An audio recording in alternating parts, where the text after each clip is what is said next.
Hey guys, tonight we're stepping into one of the most competent, exhausting, and deliberately forgotten chapters in American history. The daily lives of the real women who built the planes and ships that won World War II, not the poster, not the flexed bicep, not the clean red lipstick, the ones who got up at 4:30 a.m., cooked breakfast on a coal range, packed a lunch pail, and then spent 8 hours setting rivets inside a wing structure roughly the size of a small apartment while the noise tried to permanently rearrange their hearing. Not the icon, not the symbol. The woman who smelled like cutting oil for 3 days after her day off and still had to figure out what to do about the butter ration. If a history this quietly astonishing, deeply specific, and slightly infuriating is the sort of thing you'd press your ear to, the like and subscribe buttons are right there. No pressure. Only press them if tonight earns it. This topic arrived as a suggestion from a listener, and it's a good one, so, sincerely, thank you for sending it my way. You clearly have excellent taste and a healthy suspicion of official narratives. Drop a comment telling me where you're listening from and what time it is for you. Somewhere out there it's 3 a.m, and you've quietly decided sleep is optional, and wherever you are, I'm glad you're here. Maybe don't plan anything too ambitious for tomorrow. You're about to mentally work a 48-hour week. Get comfortable. Lights low, fan on, blanket up. Maybe tuck the rationing handbook somewhere you won't have to look at it. Have you ever stopped to picture what it was like to walk onto a 67-acre factory floor before sunrise, knowing the plane you were building might be the one your brother came home in? How do you dress for a job that didn't exist for women 6 months ago in clothes that were technically still considered improper? What exactly is the tap code you use to communicate with your riveting partner when speech is physically impossible? Did the women who wanted to stay after the war, the 75% who said yes, keep us, did any of them actually get to? Could you survive a double shift in 100-degree heat, go home, cook dinner from a ration book, and then write a letter to someone you weren't sure was still alive? The bandana, was it a fashion choice, a symbol, or something more specifically terrifying? And seriously, who was Naomi Parker Fraley? And why did it take until 2016 and she was in her 90s before anyone thought to ask? Congratulations. You've just woken up in Ypsilanti, Michigan, 1943. It is 4:30 a.m. The coal range needs lighting, the lunch pail isn't packed, and the carpool leaves at 5:40, whether you're ready or not. Good luck. You wake at 4:30 in the morning, in the dark, before the milk wagon, before the birds, before any reasonable version of a day has agreed to begin.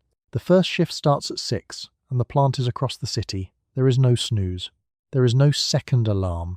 There is only the cold floor, the unlit stove, and the arithmetic of how many things have to happen before you walk out the door. You start counting them in your head before your feet hit the boards. The stove goes first.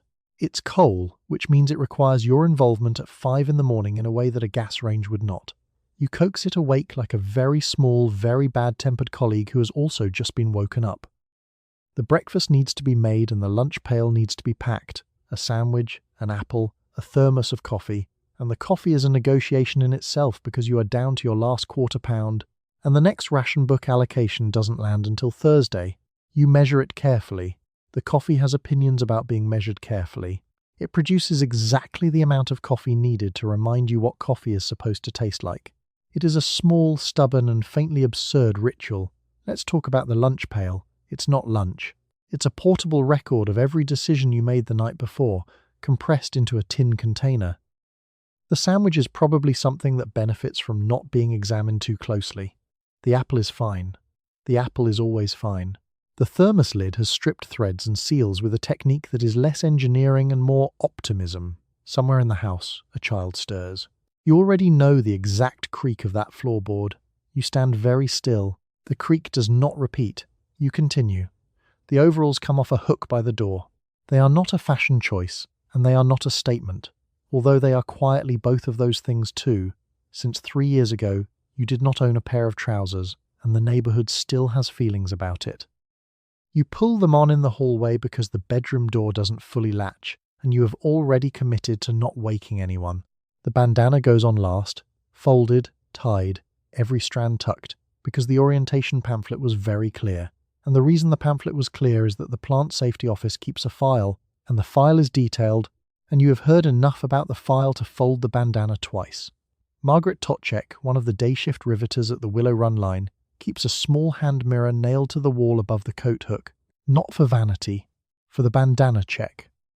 She does it with both hands and the focused expression of someone diffusing something, which, given the contents of the file, is not an inaccurate description. You're out the door by 5:15. The street is dark and cold and occupied only by other women doing the exact same arithmetic. You recognize Mrs. Delacroix from 2 houses down by the sound of her lunch pail latch, which doesn't close properly either. You fall into step without speaking. There isn't much to say at 5:15 in the morning that couldn't wait until the streetcar. The streetcar itself is worth a moment. It smells like everyone who has ever been tired, distilled into upholstery. You take a seat near the window and the city assembles itself outside in grey increments. A lit diner, a closed drugstore, a flag. By the time the plant gates come into view, the sky has gone from black to the specific dark blue that means almost, not day, not yet, just almost. You badge in. The noise hits you before the doors are fully open, a wall of it, total and physical, the kind of sound that sits in your chest and takes up residence. You'll stop noticing it in about 20 minutes. That's the part that should worry you, and it doesn't, because you stopped having opinions about the noise sometime around week 3. You put on a pair of trousers, and this is not a small thing. 3 years ago, a woman in pants on a public street would have drawn comment, possibly a sermon, certainly a look. Now you step into denim overalls every morning before dawn and think nothing of it, because the lathe does not care what is improper, and neither, anymore, do you. The shirt is fitted so it won't catch on anything that turns. The boots are steel-toed and a half size too big. You lace them in the dark. The bandana comes next. Margaret already has hers knotted before she's even finished her coffee, which is the correct order of operations. The bandana isn't a style choice. It exists because the plant safety office keeps a file, an actual physical folder, of what happens when loose hair meets a drill press running at speed. The file is not shared widely, but the information is. You know about the file the way you know about the third step on the staircase that gives a little. Nobody announces it. You just know. The knot you tie is small, firm, and entirely non-negotiable. The overalls have a short, strange, and faintly embarrassing history. Before the war, a department store in downtown Detroit sold women's trousers in one color, navy, one style, half a shelf. They were considered sporting clothes, which meant they were acceptable on a boat and nowhere else. Now the Sears catalogue has a full page. The cut is practical. High waist, double-stitched knee, reinforced pocket at the hip where the rivet gun lives between placements. The fabric is so stiff when new that it stands up without you in it. Like a pair of trousers auditioning for a job it's already been given. The rivet gun rides in that hip pocket between placements, and you'll hold it in one position for 10 hours a day. Your right shoulder will know about this by Tuesday, and by Thursday your right shoulder will have opinions it shares freely. You're small enough to fit through the access hatch into the wing cavity, which is why you're here. Specifically, men's hands don't fit in the spaces where about a third of the rivets in a B-24 have to go. The wing has approximately this to say about that: nothing. The wing waits. Your partner on the rivet gang is a woman named Dorothy Marsh, who stands on the other side of the panel and holds a bucking bar against the tail of each rivet while you set the head. You can't hear each other. The floor is roughly equivalent to standing inside a running engine, if the engine had friends. So you tap. 1 tap means hold, 2 means ready, 3 means something went wrong and do not move. You and Dorothy have been doing this for 6 weeks, and your tap timing is already down to about 1.5 seconds per signal. It's a 2-person system with no room for a misread, because the seam has to hold, and someone is flying it.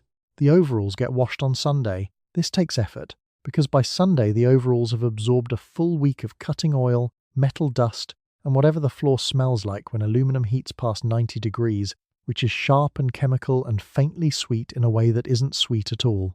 The smell stays through 2 washings, sometimes 3. You've stopped being surprised by it. The overalls have accepted the smell as permanent and moved on. You have too. By the 2nd hour on the floor, the building is over 100 degrees. This is indoors. You're sweating through the shirt by 8 a.m., which means you're riveting in wet denim for the remainder of the shift, which is a thing nobody mentioned during recruitment. The poster certainly didn't mention it. There's a poster, somewhere. You've seen it on a bulletin board at the plant entrance. A woman in a bandana with her sleeve rolled up, looking like she's just thought of something excellent. She doesn't look damp. She doesn't look like her right shoulder has filed a formal grievance, but she has good posture, which is something, and the bandana is knotted correctly, which you appreciate. You tie the bandana over your hair before you leave, and you tie it tight. This is not about looking like a poster. You have never seen the poster. Almost no one has. You tie it because somewhere in the plant office there is a file, and the file has photographs in it, and the photographs are of what happens when long hair meets a drill press turning 1100 times a minute. The foreman showed the file once, to make a point. You tie the bandana tight every morning since. The poster, for the record, got 2 weeks, J. Howard Miller painted it for Westinghouse. It went up on the bulletin boards in February 1943, and then it came down, and no one thought about it again for roughly 40 years. The woman in it has no name. She was not called Rosie. Rosie came from a song, a 1942 song by the Four Vagabonds about a woman named Rosie keeping her boyfriend Charlie safe by building aircraft. The song was on the radio. The poster was on a break room wall. One of them you could hum along to, the other one you walked past on the way to punch in. Let's talk about the real candidates. Rose Will Monroe was a riveter here at Willow Run, and in 1944 the actor Walter Pidgeon came through for a war bonds visit, pointed a camera at her, and said, essentially, you. She is the one people usually cite. Then there is Naomi Parker Fraley, photographed at Naval Air Station Alameda in 1942, bandana, determined expression, the whole image, who went home after the war. I spent the next several decades working as a cook and a server in a restaurant near Alameda, and was identified as the likely model for that picture in 2016. She died in 2018 at 96. The most reproduced image in American history, and the woman in it spent 40 years refilling coffee cups a few miles from where the photograph was taken. The bandana she's wearing in it wasn't her idea of a statement. It was a safety requirement, same as yours. Meanwhile, here is what a snood actually does on a lathe floor. A calfer, which is to say a senior line worker named Patrice, who wears hers knotted twice under the chin and judges the single knot women with visible patience, will show you exactly once. She holds the snood up, demonstrates the tuck, and then watches until you do it right. The lathe doesn't care about your technique. The lathe has very simple opinions, and they are all the same opinion. The trousers are their own argument. Before 1942, a woman in pants at a public workplace was a woman making a choice people felt entitled to discuss. Now the denim is a uniform, which means it's suddenly fine, which means whatever was so troubling about it before was apparently never actually about the pants. You don't have time to think about this too hard. The pants are comfortable. They have pockets, which are a revelation. You are genuinely annoyed it took a world war. The boots are steel-toed and they weigh as much as a small declaration. After the first week, your feet stopped hurting. After the second week, you forgot you were wearing them. By the third week, you put your pre-war shoes on for a Sunday errand and felt like you were walking in paper. The boots have ruined you for other footwear. This is the kind of problem nobody warned you about. Of course, the whole outfit took some getting used to, not wearing it, but being seen in it. Your neighbour, Mrs. Donatelli, watched you walk to the bus stop in overalls the first morning and made a face you could have framed. By October, she was wearing the same ones on her way to the second shift at the parts plant on Huron Street. She did not mention this. You did not mention it either. Some victories are quieter than the poster. You tie the bandana every morning with the 2/1 knot Patrice showed you, and it holds all shift, and your hair stays where it belongs, and nothing goes wrong. This is the goal. This is the whole goal. The bandana is not a symbol. It is a knot between you and the file in the foreman's office, and you intend to keep it that way. You pack the lunch pail the night before, because at 4:30 in the morning there is no time and no thought to spare for it. A sandwich, wrapped in waxed paper, you will fold flat and save. An apple. A thermos of coffee, which is its own small negotiation, because coffee is rationed and the thermos holds more than a careful week allows. The pail is metal and dented, and the clasp does not always agree to stay shut. You set it by the door at night so the morning cannot make you forget it. The ration book runs the kitchen now. It lives in the kitchen drawer, under the church bulletins and the rubber bands, and you know exactly how many stamps are left without opening it. The Office of Price Administration controls sugar, coffee, butter, meat, canned goods, shoes, and gasoline, which is basically every object a person might need to remain a person. Sugar is half a pound per person per week. Coffee is 1 pound per 5 weeks. The book does not apologize for this math. Your neighbor Estelle knocks on Thursday evenings with her meat stamps in her coat pocket. You have butter stamps you don't need. She has butter she doesn't have. The transaction happens over the kitchen table in about 90 seconds. Because both of you understand the terms, nobody is negotiating. And the ration book has no opinion about private arrangements between neighbors. This is basically a neighborhood barter economy, the kind of thing eBay would reinvent 60 years later and charge a fee for. The sandwich is built around what the week allowed. Sometimes it's egg salad, if the egg's held. Sometimes it's peanut butter, because peanut butter made it through the rationing process largely unscathed, which feels like an accident of bureaucratic categorization more than a policy choice. And 2, maybe 3 nights this week, dinner was Spam, fried, because frying it gives it the structural confidence it otherwise lacks. Spam is not classified as the kind of meat that gets rationed, a technicality that Hormel's legal department presumably celebrated and your family has been quietly reckoning with ever since. The thermos is the important thing. You measure the coffee grounds the way other people measure medicine, which, at roughly 1 pound per 5 weeks for a household, is not entirely a metaphor. A standard week's allowance makes about 7 careful cups. The thermos holds 2. You have done this arithmetic so many times it no longer requires your full attention. You pour, you cap it, you put it in the pail before you can reconsider. At 4:30 the coal range needs coaxing. Dorothea, who works the swing shift and lives in the room above yours, leaves a note when she uses the last of the kindling. The note is always written on the same torn piece of brown bag and always says the same thing. Sorry, Dee. You have a small collection of them in the drawer. They are not useful. You keep them anyway.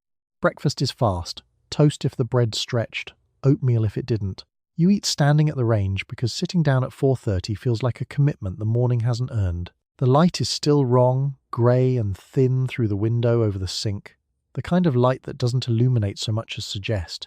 You drink half the coffee now. The other half is in the thermos already and you are not opening it. The lunch pail goes under your arm at 5:40. The clasp holds today. This is a small and complete victory, and you register it the way you register all small victories now, briefly, without ceremony, and already moving toward the door. You do not drive to the plant, because you cannot. The ration book gives you about 4 gallons of gasoline a week, and 4 gallons will not carry anyone across a city and back 6 days running.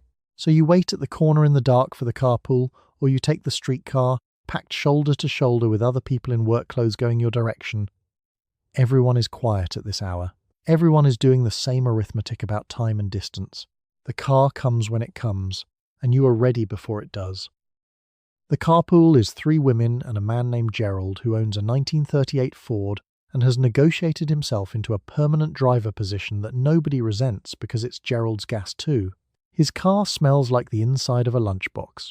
It always has.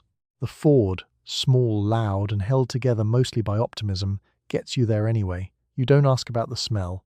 You get in, you nod, and Gerald pulls away from the curb before the door is fully shut, because Gerald is always 4 minutes behind schedule and behaves accordingly. The streetcar is the other way in.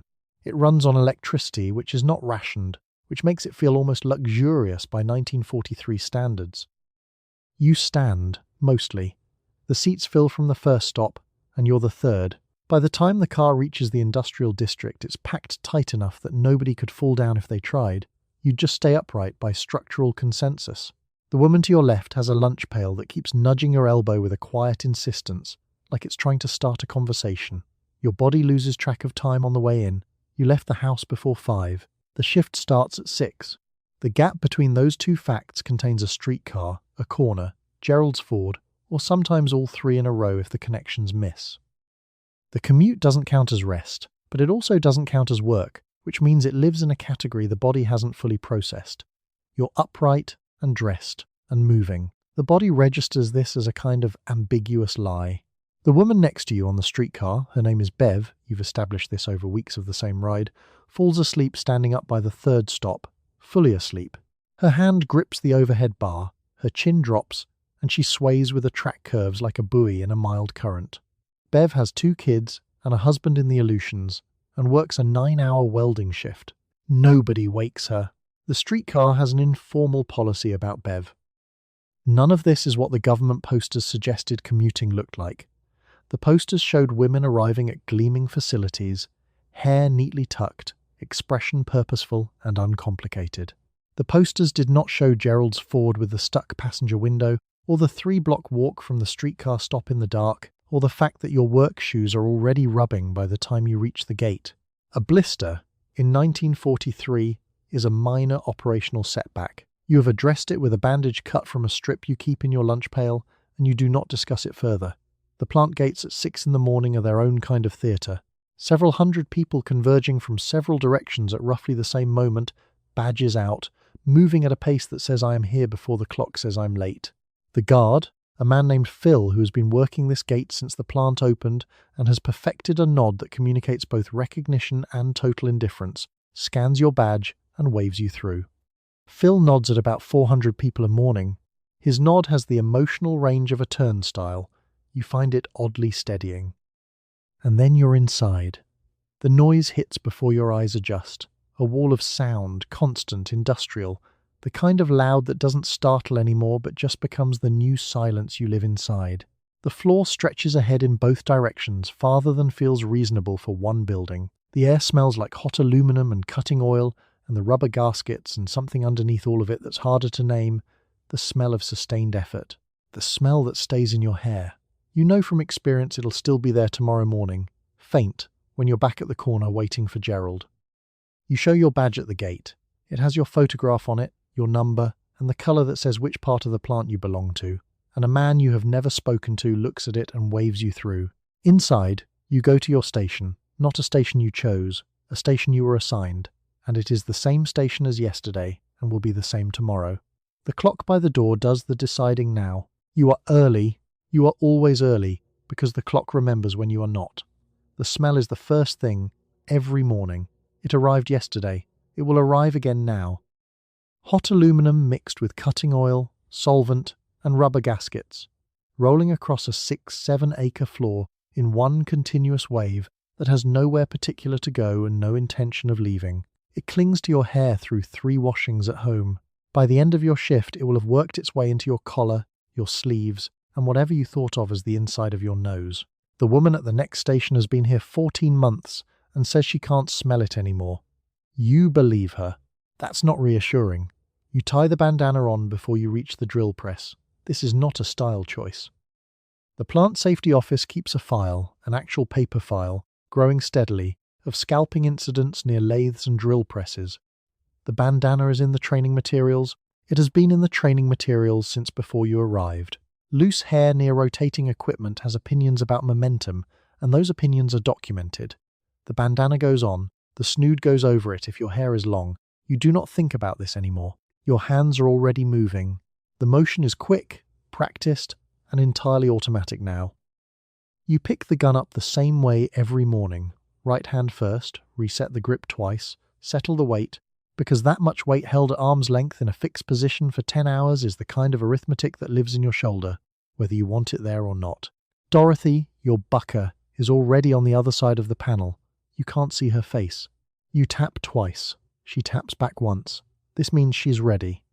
You set the rivet. She bucks it. Every rivet in the aircraft is the work of 2 women who can't hear each other, communicating through a tap code, because speech inside this building isn't a real option. It's basically 2 people playing a very high-stakes game, where neither player can hear the other, and the stakes are someone's aircraft. Dorothy is fast. She was a seamstress before this, which turns out to matter more than anyone at the recruitment office suggested, because small hands and the habit of working in tight spaces translate directly. You were recruited partly for the same reason. Women's hands fit inside the wing structures where the men's don't. Nobody at the time framed this as a compliment. It was more of an observation about geometry. You were small enough to be useful. You became useful. The distinction mostly irons out over time. The floor hits 100 degrees by the second hour. It does this calmly, without announcement, the way a room decides it has had enough of being a comfortable temperature and simply stops. You're soaked through your denim overalls before the first break. The denim is still strange to you, if you're honest. Not the feel of it, but the fact of it. 3 years ago, trousers on a woman were an opinion.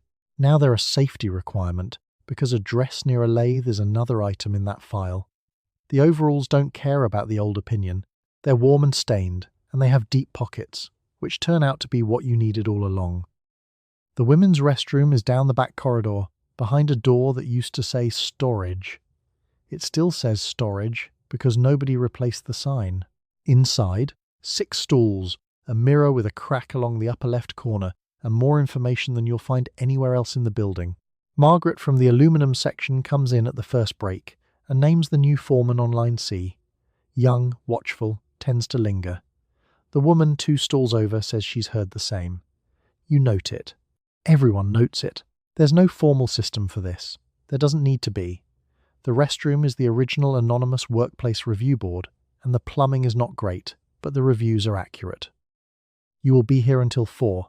The clock knows this. You know this. The rivet gun knows this in the particular way objects know things. It's heavier at hour 8 than it was at hour 2, and it was not exactly light at hour 2. You learn very quickly that you cannot talk at work, not because it's forbidden, but because the floor is louder than anything you have a name for, and a word spoken at normal volume simply does not survive the distance between your mouth and another person's ear. So you and the woman you work beside build a language out of taps and hand signals. A tap means ready. 2 taps mean stop. A flat hand means something has gone wrong. Within a week you will know her hands better than her voice. AB, 24 Liberator bomber contains roughly 360,000 rivets. Not approximately, not roughly. The count is real, and someone tracked it. You and your bucker, the woman on the other side of the panel, are responsible for a share of those. She holds the bucking bar flat against the shank. You press the gun to the head. She feels the vibration. You feel the gun. It is a simple, brutal, and unforgiving system, and a single missed tap shows. Neither of you can see what the other is doing, which is why the taps exist. It is basically a 2-person game of charades. Except the stakes are a functioning aircraft, and somewhere in the Pacific your brother is counting on the seam to hold. The gun weighs what it weighs, held at extension against a surface that vibrates back. By the 3rd hour, your forearms stop registering it as weight and start registering it as weather, a permanent atmospheric condition that you simply now live inside. Your shoulders will ache in a way that feels geological, not sharp, just continuous, like the floor itself is pressing up. Margaret, a bucker on the wing spar line, has a system. She taps back with a specific rhythm when she suspects the rivet is sitting wrong. 2 short taps, then a pause, then 1 long one. She invented it herself the 2nd week. Nobody taught her, nobody wrote it down, the foreman doesn't know it exists. It is her contribution to the engineering of the B-24, and it will appear in no record anywhere. She taps it now, and you adjust, and the seam holds. After enough hours, you stop hearing it as noise. It becomes texture. The rivet guns, the presses, the overhead conveyors, the ventilation that isn't quite keeping up, they layer into something that your brain eventually files as silence. Because silence is the absence of new information, and this sound never changes. You drift. Your hands don't. Your hands have memorized the job so completely that your attention can go somewhere else entirely, somewhere quieter, while your arms keep working. The B-24 doesn't notice.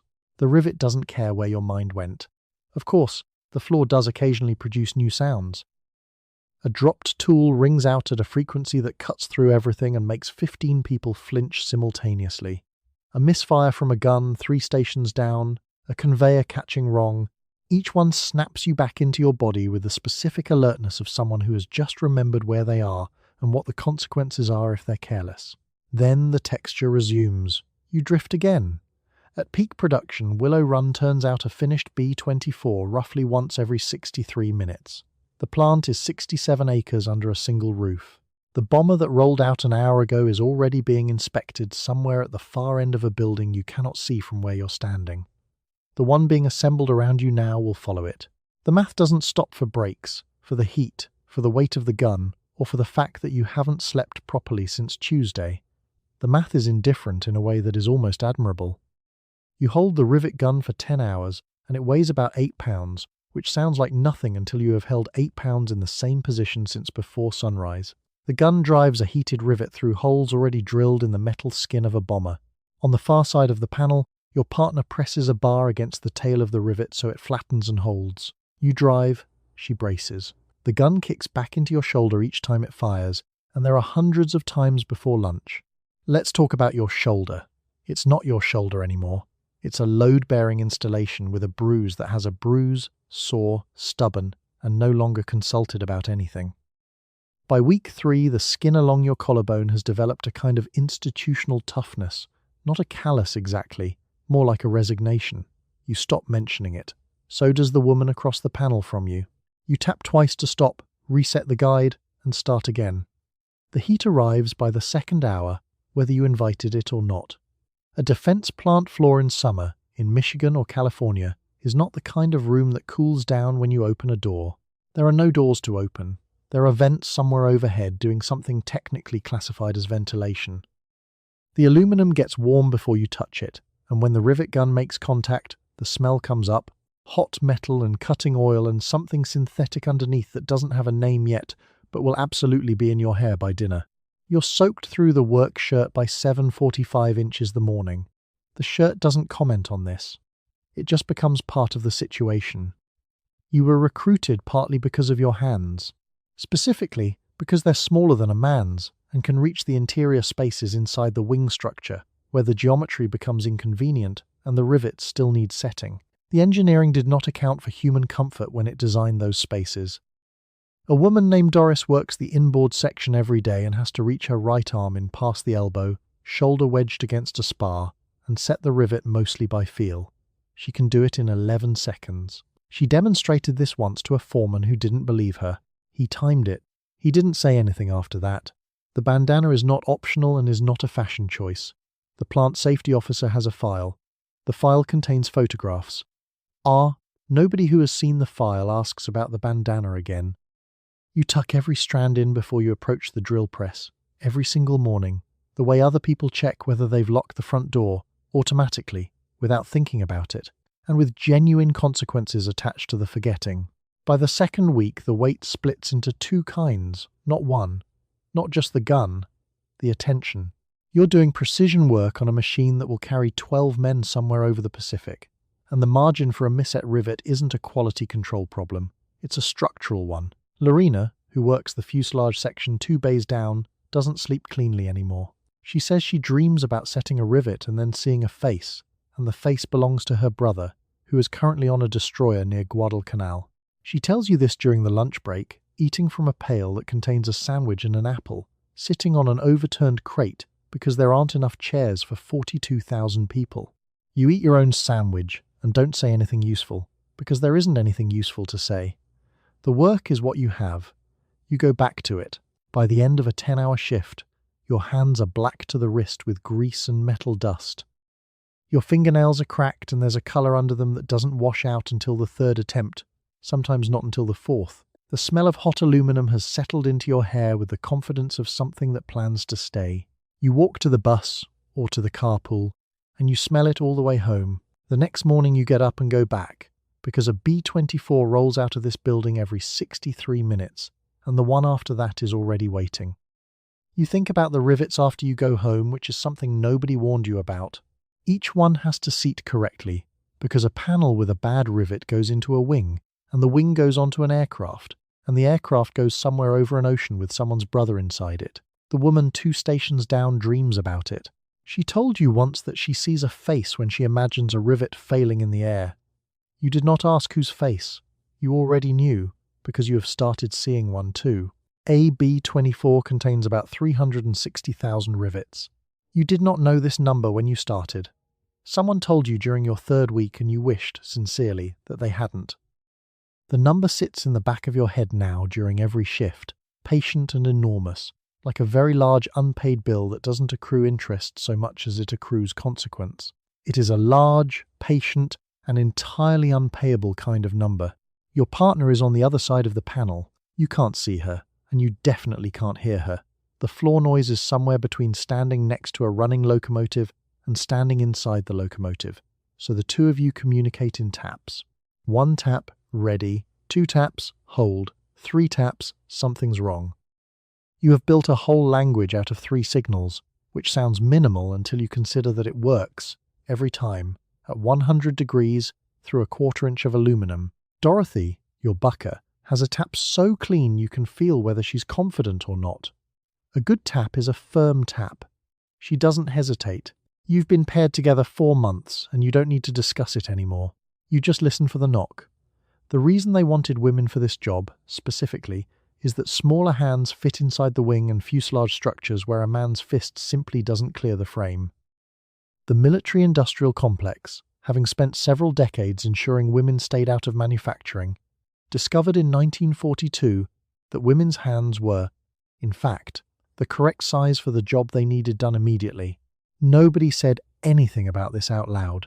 The posters just called it patriotism.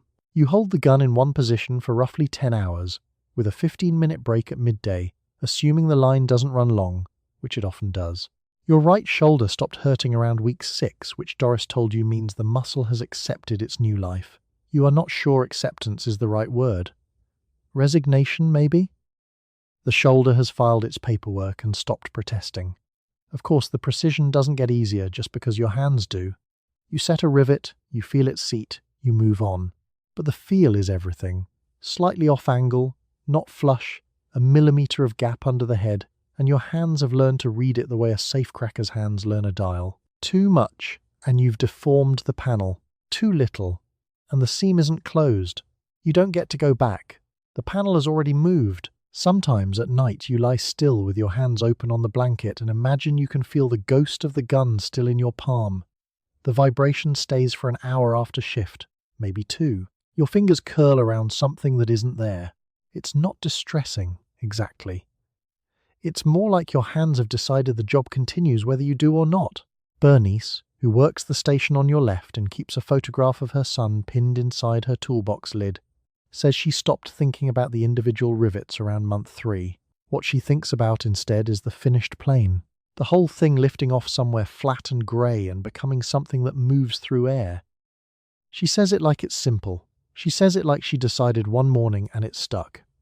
You have been trying to make the same decision for going on 5 months, and your brain keeps refusing to file it. You find out, eventually, why this particular job went to you and not to a man. And it was not patriotism and it was not principle. It was the inside of the wing. A bomber's wing is full of narrow spaces where a rivet has to go and a hand has to follow it in, and the men's hands did not fit. Yours do. So you are the one who climbs part way into the structure of the aircraft, in the half-dark by feel, and sets the rivets in the places the larger hands could never reach. They measured the job by the size of your hands. The engineers had a specification for this. Not a sentiment, a specification. The access opening in the inner wing panel measured just under 4 inches across, and the average male hand measured just over. This is not metaphor. This is a tolerance report from 1942 that some man filed in a drawer and never showed to the women it was about. You are recruited because you are physically smaller. The paperwork calls this an asset. The paperwork does not ask how the asset feels about being inside a wing. Let's talk about what inside the wing actually is. It's not a wing. It's a long aluminum corridor about the width of your shoulders, with structural ribs running across it every 18 inches, and the smell of cutting oil so thick you stop noticing it the way you stop noticing your own pulse. You work by touch because the light in there is what you'd describe as theoretical. Your knees are on a cross member. Your back is at the angle that your back will complain about at 2 a.m. for the next 4 decades. You've got your bucking bar, you've got your body, and you've got the tap from Margaret on the outside panel telling you she's ready. Tap once, steady. Tap twice, reposition. 3 quick taps. She's stopping to reload. You've developed the fluency of a Morse operator, except your whole vocabulary is 4 gestures and the entire purpose is a single rivet-driven flush to within 1,000th of an inch. The aircraft is full of them. You are personally responsible for the ones in the parts that look like the inside of a mailbox. Somewhere in every bomber that leaves Willow Run, there is a row of rivets that only you could have set. There is no plaque. There is no documentation. The rivet just sits there, doing its job, in the dark. A woman named Dot, Station 12, Right Wing Assembly, has been doing this 9 months and has developed what she calls the lean. It's not a formal technique. It's what happens when you spend 9 months wedging your right shoulder into a 4-inch gap. She leans slightly left now even when she's standing upright, even on Sundays, even in the grocery line. She adjusts herself back when she notices. She notices less than she used to. The lean is slow, permanent, and entirely the job's fault. The rivet gun weighs 8 pounds. In open air, 8 pounds is manageable. In a space where you can't straighten your arm, 8 pounds held at a fixed angle for 10 hours becomes a different object entirely, something that has decided, around hour 6, that it has a personal grievance. Your forearm is a bruise with a shift schedule. Your grip strength, 3 months in, is a fact your husband comments on when you shake his hand hello after a week apart. And he means it as a compliment, and you let him mean it as a compliment. Of course, nobody said any of this in the recruitment poster. The poster showed a woman with clean fingernails. Your fingernails are cracked and dark at the cuticle, and you've given up explaining to the nail to do otherwise. The plant smell, hot aluminum, cutting oil, and something that a chemist would call a solvent, and you'd call the thing that stayed in your hair through 3 washings, has achieved a kind of permanent residency in your sinuses. It's not bad. It's not good. It's just the smell of a thing you built. You are wet through your clothes by the 2nd hour, and it is not yet noon. In summer, the floor of the plant climbs past 100 degrees and stays there, because a building this size holds heat the way a kettle does, and there is no opening a window on a sealed assembly hall. The metal you handle is hot to the touch. The air carries the smell of oil heated well past the point oil prefers. You drink from the thermos and ration each mouthful, because the shift is long and the thermos is not. Denim overalls rolled at the cuff, a cotton shirt soaked through by the collar. The bandana is tied flat and tight across your hairline, not because it's 1943 and bandanas are having a moment, but because the safety officer has a folder. The folder contains photographs. You have not seen the photographs. You have been informed they are instructive. The bandana stays on. Before the war, trousers on a woman in a factory setting were, well, they weren't. A woman in trousers was a woman making a social statement, and the social statement was considered aggressive. Now you are wearing trousers, and nobody is particularly interested, because there is a war on, and also because the machinery doesn't have opinions about hemlines. The overalls are revolutionary. They're also just overalls. A woman 2 stations down named Vera keeps a wet rag folded on the back of her neck between operations. She presses it flat against her skin with one hand while she reaches for the next part with the other, the way a person might pat a dog without breaking a conversation. It doesn't help much. She does it anyway. By hour 4, the rag is the same temperature as Vera. The heat, total, patient, and entirely uninterested in either of them, simply stays. The heat has a way of flattening out time. The noise handles the rest. Between the two of them, you stop thinking in hours and start thinking in tasks. Rivet. Move. Drink. Move. The thermos gets lighter.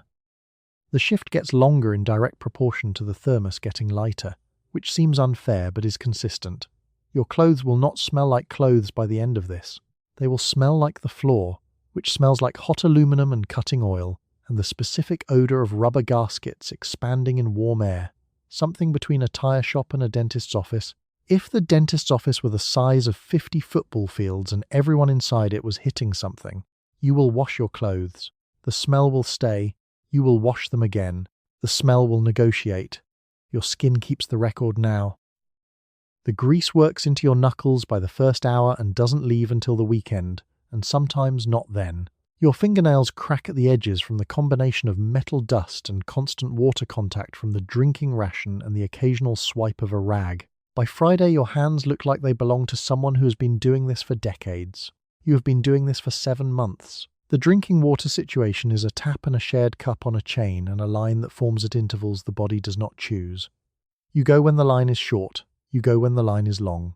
You stop going when the line is long because the shift is only so many hours, and every minute in the water line is a minute not setting rivets, and you are on a quota, and the quota knows what time it is even when you have stopped knowing. Dot comes back from the line and her shirt is dark to the waist. She doesn't mention this. You don't mention it either. Vera's rag has fallen off her neck entirely and is sitting on the floor next to her left foot, where it will stay until the end of shift sweep. The heat is not a problem anyone will solve today. The heat is not a problem anyone is currently solving at all. It is simply the air, and the air is simply where you work, and you work. You learn the most important things in the women's restroom, which in your plant is a storage room someone emptied and labelled. It is where the real information moves, which foreman to never be alone with, which station lost a finger last month, and how. Which supervisor writes you up over nothing and which one looks the other way. None of this is on any bulletin board, none of it is official. It passes hand to hand, woman to woman, in the 2 minutes you are allowed, and you listen to it the way you'd listen to weather coming in. The room itself is not impressive. A single bulb, 2 stalls, a mirror the size of a dinner plate. The sink runs cold when it runs at all. What makes it valuable isn't the plumbing, it's the privacy, which is in shorter supply out there than rivets. Out there you are watched. In here, briefly, you are not. A woman named Eula stands near the door out of habit, not because she's been asked to. She adjusts her bandana, checks the hall, adjusts it again. Nobody assigned her the post. She just knows. 10 Gem.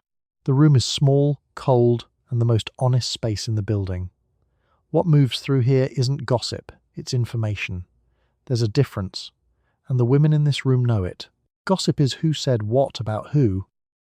Information is that Station 14 has a loose guardrail that maintenance won't fix, and if you request a transfer, nobody will explain why, but it'll happen quietly if you go through Rita in Bay 3. Rita doesn't broadcast this. She mentions it once, flat, to someone she has decided she can trust, while pretending to fix her bandana. That person mentions it once, to one other person, also pretending to fix a bandana. Nothing is written down. The entire intelligence service of the floor runs on 2-minute breaks and good knots. This is where you learn about the wrenches, heavy ones. A few women carry them to stations where they've had trouble, tucked into a tool belt at a certain angle. Officially it's a wrench. It is, in fact, also a wrench. The tool does its job either way. This detail passes through the restroom without drama, the same way the drain requests and the transfer tips do, stated once, filed away, never written down, because writing things down is its own kind of risk. The official record has a way of only capturing your failures, not their causes. Out on the floor, the foreman structure runs from Bay 1 to Bay 7, and the supervisors rotate. You know 3 of their names within your first week. You know which one lingers near the women's stations longer than the work requires. You know this because someone told you, and she knew because someone told her, and that chain goes back further than you can trace.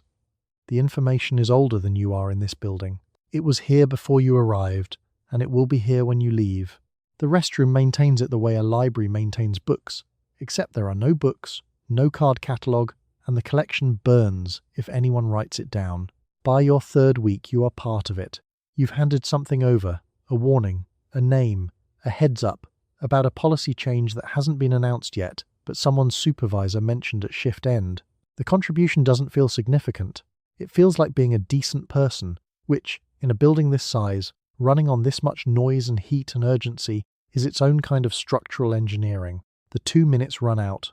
You wash your hands in cold water. Eula moves away from the door. You both go back out into the heat and the noise and the 100-decibel machinery, carrying what you came in with plus whatever you picked up, and nobody outside this room needs to know what that is. The restroom doesn't say anything. It just holds what the floor can't. You do not walk the far end of the floor alone, and you learn this without anyone writing it down. There is no word yet for what some of the men do. The word will not be invented for another 30 years, so when it goes into the records at all, it goes in as insubordination, or improper conduct, or nothing whatsoever. You work in pairs when you can. You keep to the lit aisles. And some of the women keep a heavy wrench within reach in the coverall pocket, where a hand can find it fast in the dark. The wrench is officially a wrench. Everyone understands this. The foreman understands this. The wrench has never been anything other than a wrench, and you have never needed it for anything other than wrench-related purposes, and that is the complete and accurate account of the wrench. Here is what gets filed. A man follows a woman past the stamping bays 3 times in 1 week. She tells her line supervisor. The line supervisor fills out a form. The form goes into a folder. The folder is filed under general personnel. Nobody checks general personnel. The folder is doing its job, which is to exist without disturbing anyone.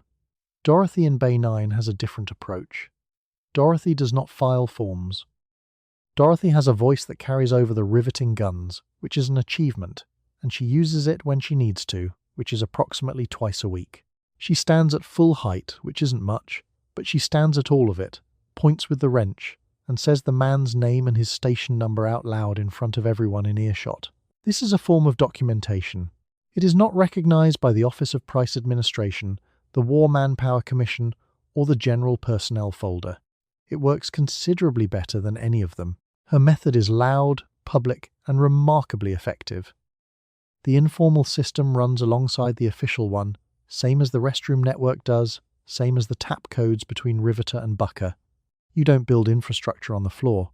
You build it in glances and elbow touches and the particular way a woman tilts her head to tell you which direction not to go.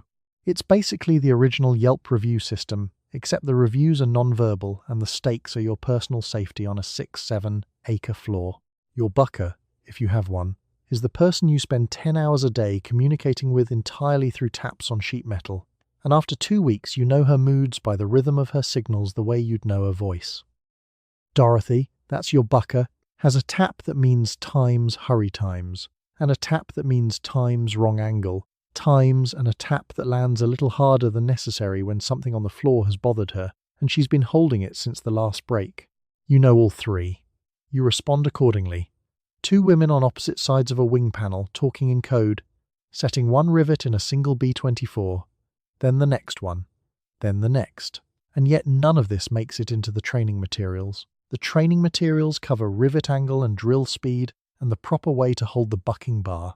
They do not cover the lit aisles, or the wrench, or the tap that means times don't turn around right now. That part you learn from the women who were here before you, the same way you learned which foreman files things in the folder and which one doesn't file anything at all. Of course, there are men on the floor who are fine, most of them, probably. They eat lunch, they do their work, they nod when you nod back. A few of them are openly confused by the arrangement, women in overalls, operating machinery, earning the same base rate, and that confusion lives in their faces, all shift like a man who ordered something from a menu and got a completely different dish and can't quite decide whether to complain. You don't need the wrench for them. You need the wrench for the others. The shift ends. You walk out in pairs to the parking lot, to the bus, to the carpool, idling by the east gate. The floor noise drops behind you like a wall. Your ears ring for about an hour. You'll notice, after enough months, that the ringing is taking longer to stop. Nobody is logging this. It is going into the general personnel folder of your body, quietly, one shift at a time. You open your first real paycheck and you have to read the number twice. $1 an hour, $1.50 for the overtime. And the overtime is not optional in a year like this one. A full week comes to around $52 before they take anything out, and they do take things out, because the war bonds come straight off the top before the money ever reaches your hand. Still, you hold the stub under the kitchen light and do the arithmetic again, slower, to be sure the number is really yours. $52, set against what came before. Before the war, you were making $12 a week doing someone else's laundry and keeping their children from falling downstairs. Before that, maybe $14 at the clerical job, filing papers in a room that smelt like paste and quiet desperation. $52 is not a raise. It is a different life, stated numerically, arrived on a Tuesday. For reference, the average American man working manufacturing in 1943 is making more. Nobody argues otherwise. The form that decides your wage has a category for your job classification and, separately, a box for whether you are a woman, and those 2 boxes communicate with each other in ways that are not in your favor. But even at the women's rate, the gap between $12 and $52 is wide enough to park a small car in. You are aware of the gap. You cash the check anyway. Your foreman, Hollis, makes more than you. Hollis has never successfully set a rivet, and he dropped his safety glasses into a fuel tank 3 weeks ago, a story that is still being told in the women's restroom. His paycheck reflects his classification. Yours reflects yours. The classification system has opinions about both of you, and only one of those opinions is correct. And yet, the money lands differently than any money you've handled before. The $12 weeks had a specific quality. They were exactly enough to not quite be enough, calculated to stay that way. $52 leaves a remainder, a small one.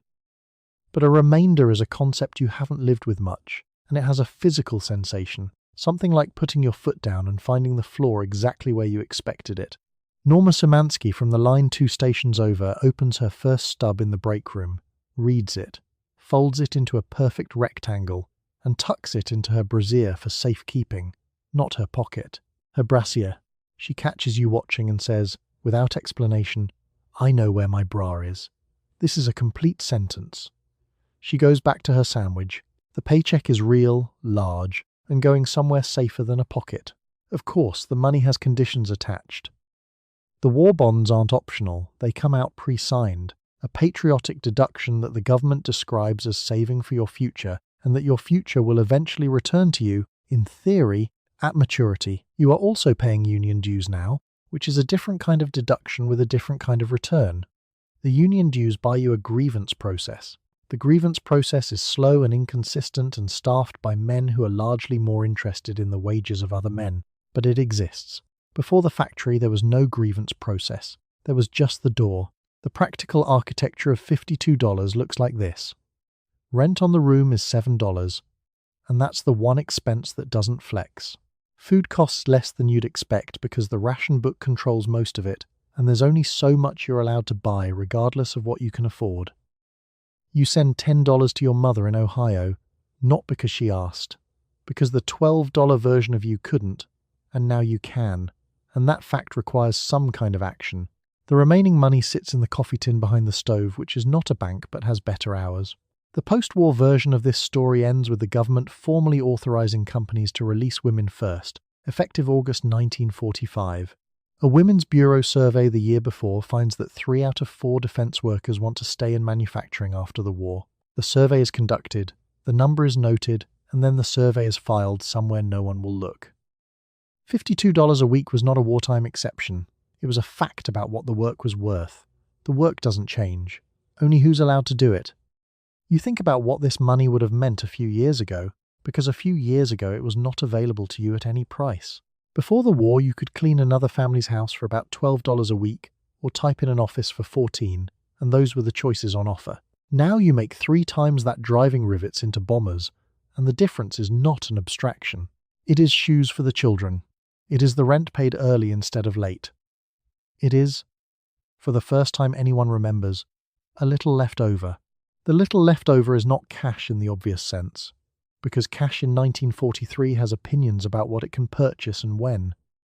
The ration book from the Office of Price Administration has 8 pages and a very organized philosophy about your consumption habits. Sugar, half a pound per person per week. Coffee, 1 pound per 5 weeks. Butter, roughly a pound a month. Gasoline, about 4 gallons a week on the basic A book, which is enough to get you to the plant and back if you keep the arithmetic clean and nobody visits. The ration book doesn't ask whether this is convenient. It never has. The sugar is the one that hurts. Half a pound a week is about a cup. Before the war, the average American was working through something closer to 2 pounds. You know this because you remember baking on Sundays, the smell of brown sugar and butter going soft in the bowl, the comfortable arithmetic of a full pantry. That arithmetic is gone. The sugar lives in the ration book now, and the ration book lives in your coat pocket, and your coat pocket is checked before you leave the kitchen the way other people check for their keys. Half a pound has to last. You count it. Spam arrives the way a practical relative arrives at a difficult time, without ceremony, with a can opener, and with every intention of staying. Hormel introduced it in 1937, and by 1943 it occupies your dinner table 3 or 4 nights a week. Having quietly slipped past the rationing board on a technicality, the can slides open with a resistance that feels personal. You slice it. You fry it in a pan. Your neighbour Margaret Dolph has 11 ways to prepare spam, and 9 of them involve a casserole dish, and all 11 taste like spam. This is not a complaint about Margaret. It is an observation about spam. Meanwhile, the back garden is doing its part. About 20 million Victory Gardens went in across the country, and the women mostly dug them after their factory shifts, in the last grey hour before dark, still wearing work clothes that smelled of hot aluminum and cutting oil. Yours yields tomatoes, beans, and a quantity of zucchini that exceeds reasonable forecasting. The Ball Corporation sold 1.5 billion canning jars in 1943, which is 5 times their pre-war output, which means that you and every woman you know spent a significant portion of the summer standing over a boiling pot at 9 in the evening, after a 10-hour shift on the line. The jars line up on the shelf in the basement like a small, silent army. They are not decorative. They are the winter. The neighbours are part of the system too. Across the kitchen table, between the ration books, an informal exchange runs that eBay would eventually reinvent 60 years later and charge a listing fee for. Alice across the street has children who won't touch butter but go through sugar. You have a family that's heavy on coffee and indifferent to red meat. The meat stamps move left, the coffee stamps move right. Nobody writes it down. Receipts aren't the point.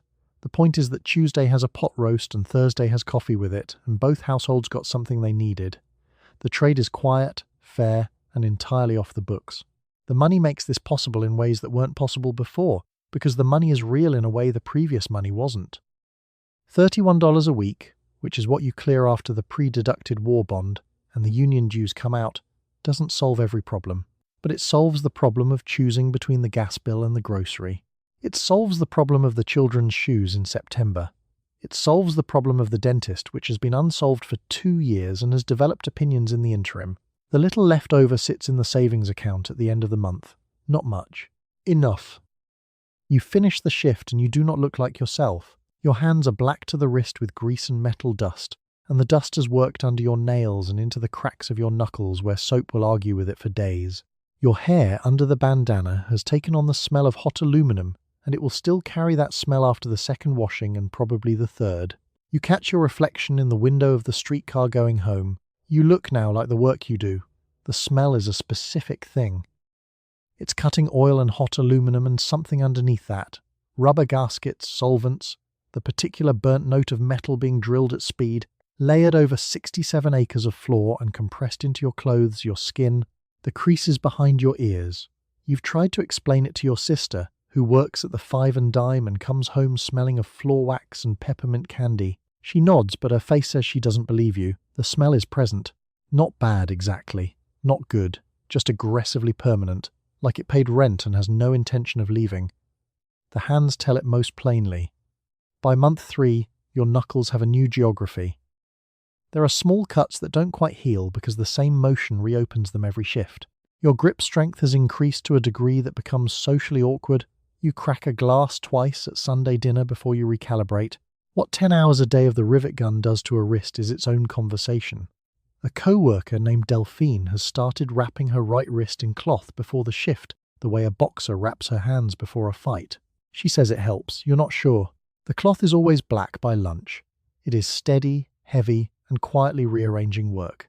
The denim overalls take the grease without argument. They were designed for this kind of relationship. Your pre-war work dresses would not have survived a single shift. The fabric, the cut, the fundamental assumption that you'd be sitting mostly still. The overalls don't have that assumption. They have belt loops and deep pockets and no particular feelings about what you put them through. 2 years ago, women did not wear trousers to work. Now the trousers are load-bearing. The converted storage room that serves as the women's restroom has a mirror that's been wiped down but never quite cleaned, and at shift's end it shows you 30 women in various states of industrial aftermath. This is where Vera, who runs the second rivet station, gives a quiet word to the newer women about which floor supervisor has a habit of standing too close during training. She says it while washing her hands. She doesn't pause or lower her voice. She has said it enough times that it comes out the same way a person tells you which bus to take. Useful information, plainly delivered. The restroom is also where someone has taped a hand-lettered sign that reads, "Watch your hair." It doesn't say why. Everyone knows why. There's a file in the safety office with photographs. Nobody wants to see the file. You get home and the smell is still there. You hang the overalls on a hook by the back door, which is now a smell hook, and understood to be a smell hook by everyone in the house. You wash your hands at the kitchen sink with the yellow soap that's slightly better at cutting grease, and your hands come out a medium grey, which is progress. Dinner needs to happen. The children, if you have them, are already asking. The Victory Garden gave you something this week, green beans, which you put up in the ball jars on Saturday. There are always green beans. The green beans are patient and prolific in a way the war seems to require. Naomi Parker Fraley finished shifts like this one at the Naval Air Station in Alameda, washed the same smell out of the same hair, and then spent the next several decades waitressing near the bay. In 2016, a researcher found the photograph. By 2018, she was gone. She was 96, which means she lived long enough to know they'd finally figured it out, and also long enough to have formed an opinion about the timing. You come home from 10 hours on the floor and the day is not over, because the second job is waiting and the second job has no clock and no overtime. There are children to feed and a stove to light and a floor that does not care how your shoulders feel. The plant paid you and then it stopped. The house does not pay and does not stop. You set down the lunch pail, and before you have even worked the boots off, someone needs something from you, and you straighten up and give it. Let's talk about the stove. It's not a stove, it's a negotiation. The ration book allows you roughly £1 of butter for the month, and the month is only halfway done, and you already know how that sentence ends. The meat stamps ran short on Tuesday. The sugar tin has about 4 tablespoons left, which your daughter has been eyeing with the focus of a professional appraiser.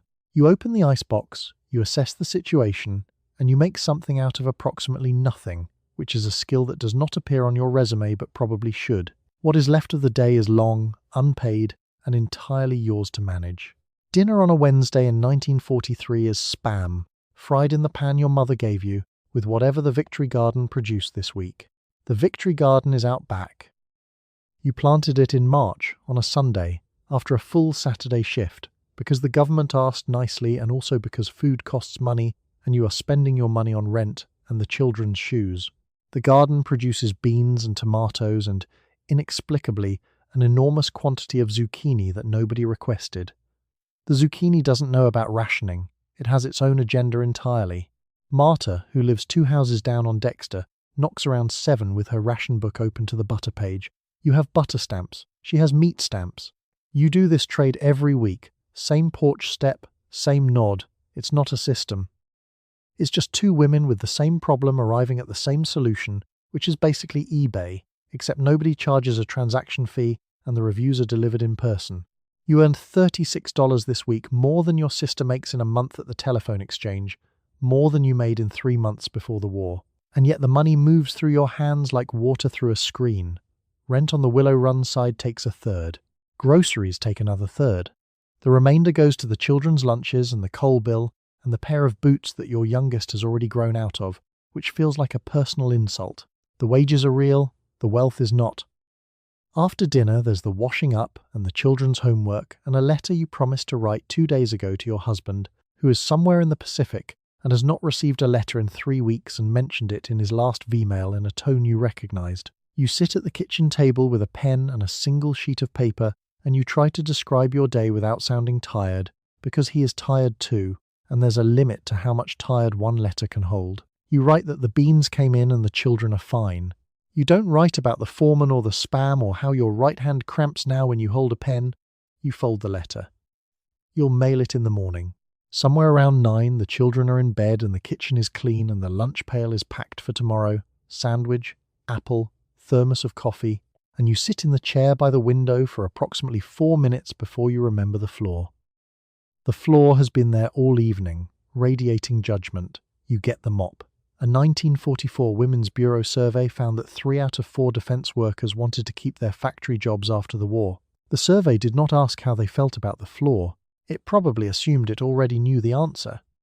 You run the household on a small booklet of stamps, and the booklet is stricter than any foreman you have ever worked under. The ration office decides how much sugar you may buy, and the answer is £0.5 a person a week, down from the £2 nobody used to think about at all. Coffee, £1 every 5 weeks. Butter, about £1 a month. You learn the numbers the way you learn the tap code, completely, because getting them wrong has a cost, and you plan the whole week around what the stamps will allow. The gasoline situation is its own separate subject. The basic A ration book gives you roughly 4 gallons a week, which is enough to get to the plant and back, and essentially nowhere else. You don't take a Sunday drive. You don't visit your mother unless your mother is close. The car stays in the driveway on every day. You are not going somewhere you cannot avoid going, and the driveway does not feel sorry for it. Hormel introduced spam in 1937, which means it existed before the war and had already been living in American kitchens under a quiet, slightly suspicious reputation. Then the war comes, and spam is suddenly everywhere, on your table more nights than not. It does not apologize for this. It is simply there, in its shape, filling the space where something else used to be. Peanut butter also escapes rationing, for similar reasons. You are not sure anyone sat in a room and decided this out of generosity. The impression is more that nobody got around to classifying it before the paperwork closed. Either way, There are peanut butter sandwiches in the lunch pail, and peanut butter on toast at 6 in the morning, and a jar of it on the shelf that represents a kind of continuity you didn't know you were relying on. Your neighbour Margaret comes over on Thursday evenings with a small envelope. She has more meat stamps than she needs, and you have more coffee stamps than she can use, because her husband drinks it and yours is overseas, and therefore not consuming his allocation. You swap across your kitchen table without much discussion. It's a 2-minute negotiation that leaves both of you slightly better off, the kind of thing that eBay would reinvent 60 years later and charge a fee for. The ration book doesn't have a rule against it. The ration book has opinions about a great many things, but this particular practice it has let slide. The Victory Garden out back produces tomatoes, beans, and something that was labelled on the seed packet as a squash but has become, over the summer, more of a philosophical position on size.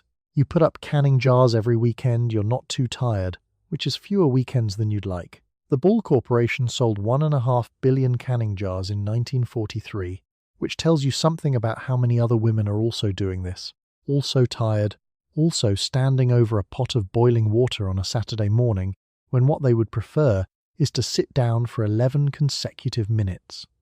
Dinner most nights is a calculation more than a recipe. You have this much butter, which means you spend it here and not there. You have 2 eggs, which gets stretched across the whole week in ways that would embarrass an egg. A casserole absorbs almost anything and asks no questions, which is why the casserole becomes the unofficial mascot of the American home front. It is not a meal so much as a diplomatic solution. Edna Marsh, who works the rivet line on day shift and lives 3 trailers down, tells you she cried once over a sugar shortage and then decided that was the last time, and you believe her. She measures out the half-pound per person with a kitchen scale she keeps on the counter and treats the number as final. The scale has a very direct manner about it. It does not round up. You stand in line at the butcher's with the meat stamps counted out in advance, because the meat is rationed by points and the points include the weight of the bone. 28 ounces a week, a person sounds like plenty, right up until you remember what a bone weighs. The line moves slowly. The woman ahead of you is doing the same arithmetic you are about to do, out loud, with the butcher, who has heard every version of it since opening. You wait your turn and keep the stamps somewhere your hand can find them. The point system for meat is its own small education.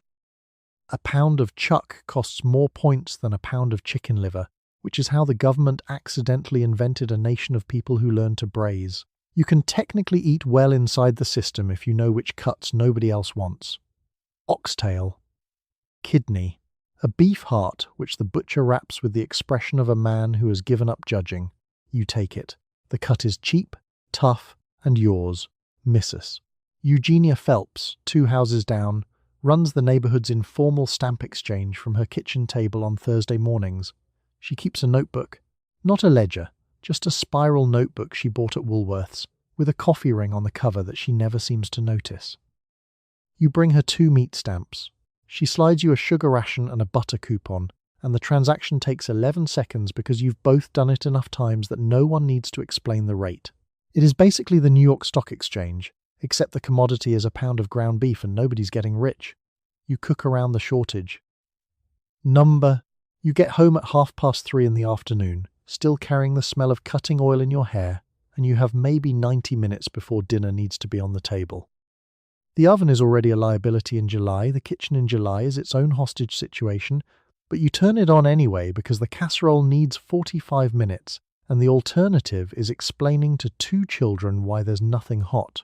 The casserole contains vegetables from the Victory Garden, 1 can of tomatoes, approximately a third of the meat you just bought, extended considerably by a cup of dry navy beans that soaked overnight because you remembered to soak them, which is a small daily victory nobody will acknowledge. You slide it in. You go wash your hands for the 3rd time today and the grease is still present. Not gone, not going, just considering its options. Meatless Tuesday is official government policy, which lands differently when meat was already 3 nights of Spam and 1 night of beans before Tuesday even arrived. The Office of Price Administration publishes pamphlets with cheerful titles like Times Eating for Victory Times that suggest 47 ways to stretch a pound of ground beef. A woman named Dorothea reads one of these pamphlets in the break room at Willow Run and folds it carefully into her coat pocket, not because she finds it useful, but because she's been doing all 47 things since 1942, and she's considering submitting her own corrections. The sugar situation reshapes dessert into a kind of puzzle. ½ pound per person per week, which is roughly the amount that went into a single-layer cake before the war, means you're now choosing between sweetening the oatmeal in the morning or having anything resembling a pie at the weekend. Most women choose the pie, which is a reasonable philosophical position. Saccharine tablets appear on drugstore counters and taste like ambition without follow-through. You use them anyway. The pie sits on the counter and the children look at it the way people look at things they don't entirely trust. By Thursday of any given week, the pantry is doing its best. There's a jar of peanut butter that will last one more day. Half an onion in a bowl on the counter, very confident about its continued relevance. Some carrots from the garden that are fine. More than fine. The carrots have no opinions and you appreciate that about them. You have Spam. You will always have Spam. Spam is the one constant in a world of ration points and shortages and point system revisions, patient in its tin, waiting. Dinner is going to be fine. It's going to be fine in the specific, narrow, determined way that everything is fine in 1943. You learn that the ration book is only the beginning, because the real economy happens at kitchen tables and over back fences. You have sugar stamps and no use for all of them this week. Your neighbour has butter and a baby who needs less of it than she was issued. So you trade. A meat stamp for a butter stamp. Coffee for sugar. None of it is written down, none of it is strictly inside the rules, and all of it keeps 2 households fed instead of 1 household comfortable and 1 household short. The network runs on trust and proximity. Your neighbour Dorothy knows you because you both catch the 5:40 a.m. bus. And Dorothy knows Vera 3 houses down because Vera's daughter watches Dorothy's son on Tuesdays. Vera knows the woman in the corner unit whose name nobody uses. Everyone just calls her Mrs. Fleet, because Mrs. Fleet has a garden that produces more zucchini than any 4 families can metabolize, and she brings it to the stoop whether you ask or not. The zucchini is not optional. The zucchini has decided. Mrs. Fleet's generosity is warm, relentless, and almost entirely green. Sugar is the most liquid currency in this economy because so many households are overissued relative to what they actually bake. Coffee goes fast. It's rationed to £1 per 5 weeks, which is genuinely not enough, and anyone with a light coffee habit is suddenly very popular. Butter is the volatile one. You can't always get it even with the stamp and the substitute, oleomargarine, arrives as a white block with a small capsule of yellow dye that you're meant to knead in by hand to make it look less like lard. You do this. It still looks like lard. The dye capsule is doing its best.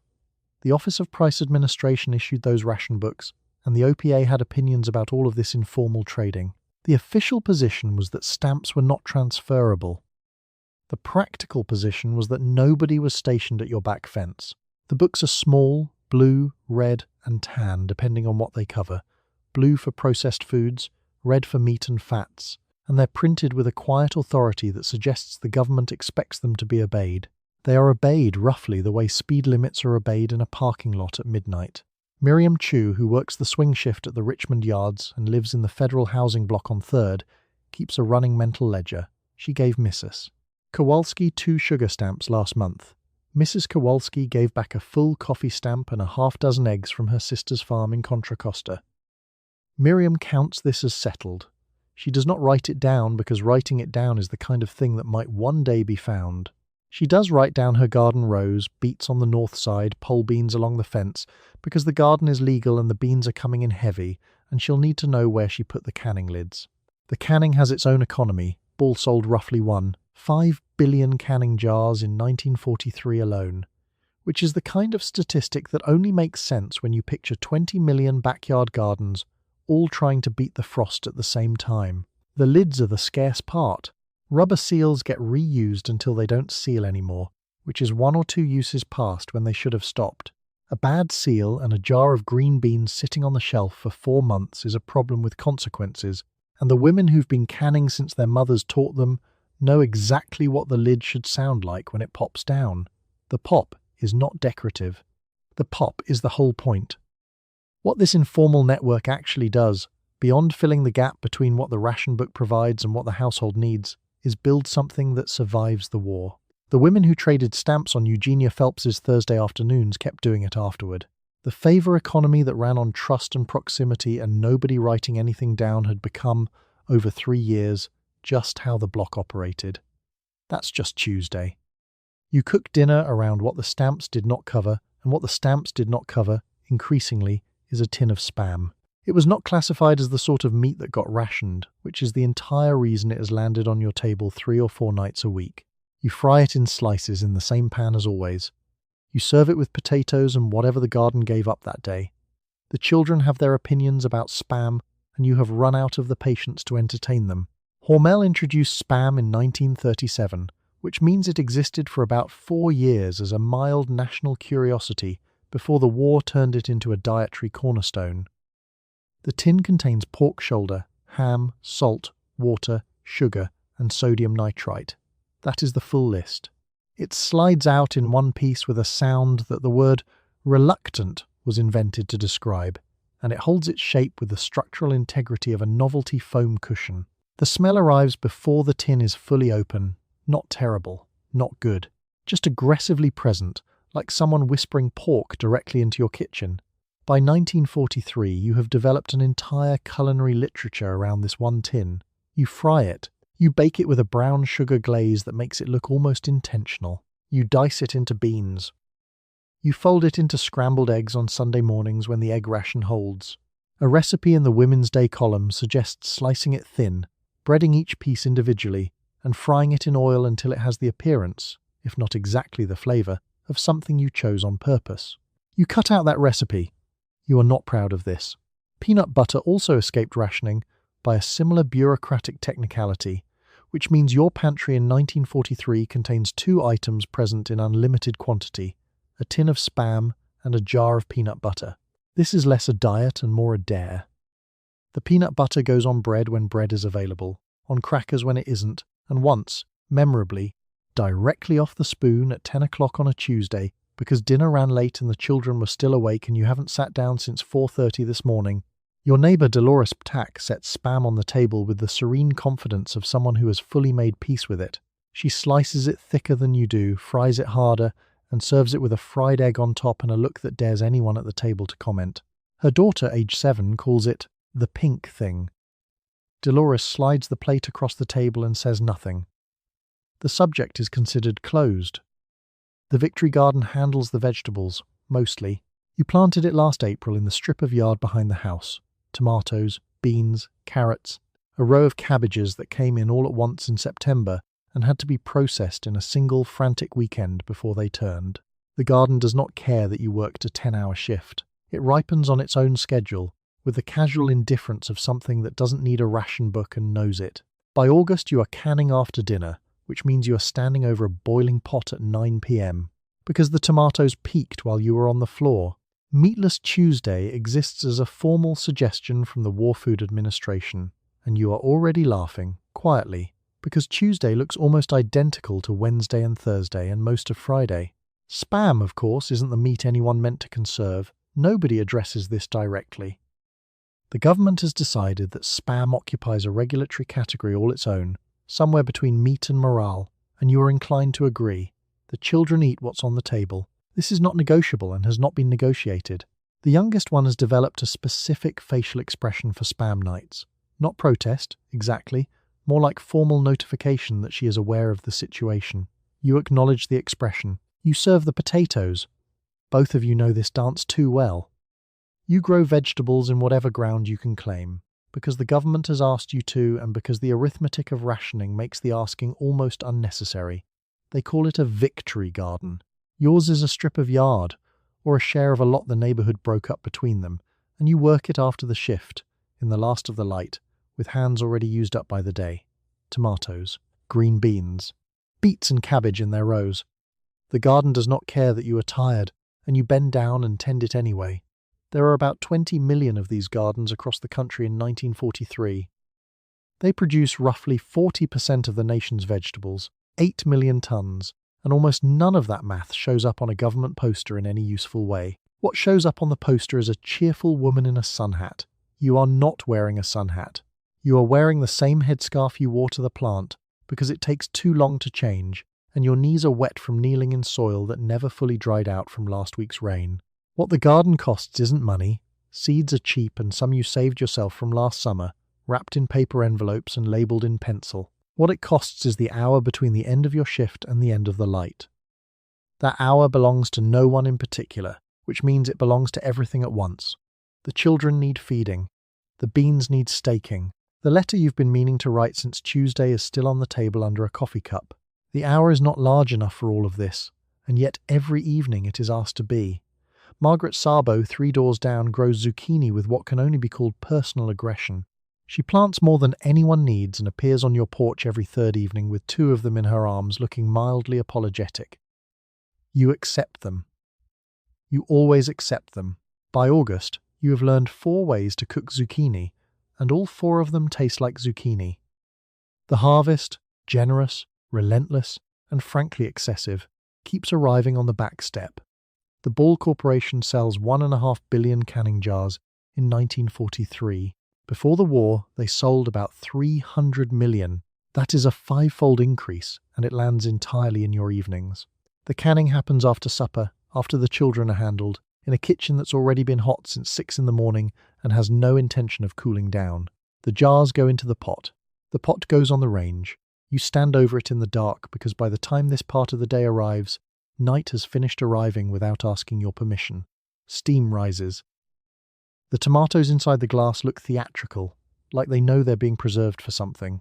They are. The jar on the shelf in November is the same tomato you grew in July, which you planted from a seed you saved in 1942, which came from a plant someone's mother gave you that first summer, when nobody was sure yet how long any of this would last.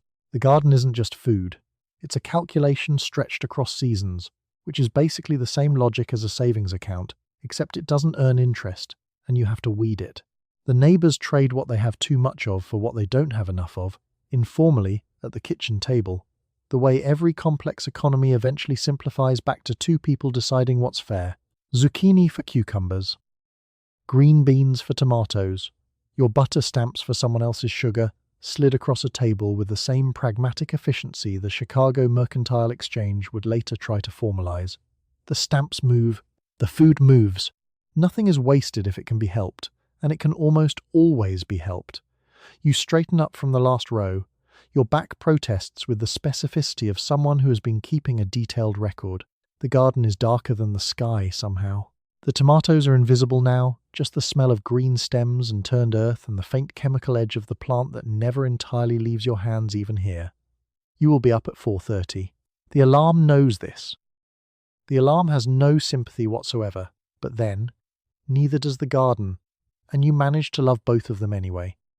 You do not just grow the food. You have to keep it, because a tomato in August is no help to anyone in February. So after the garden, and after the shift, and after the children are finally down, you can. You boil the jars, you pack them, you seal them, and you line them up on the shelf where you can see the winter you are building 1 jar at a time. The whole country is doing this at once. Jars are selling by the billion this year, and your share of that billion sits where you can count it. The Ball jar has opinions about your schedule. It requires a clean rim, a lid that hasn't been nicked, and water that has been boiling long enough to actually mean it. Skip a step and you get botulism, which is one problem the ration board didn't think to address.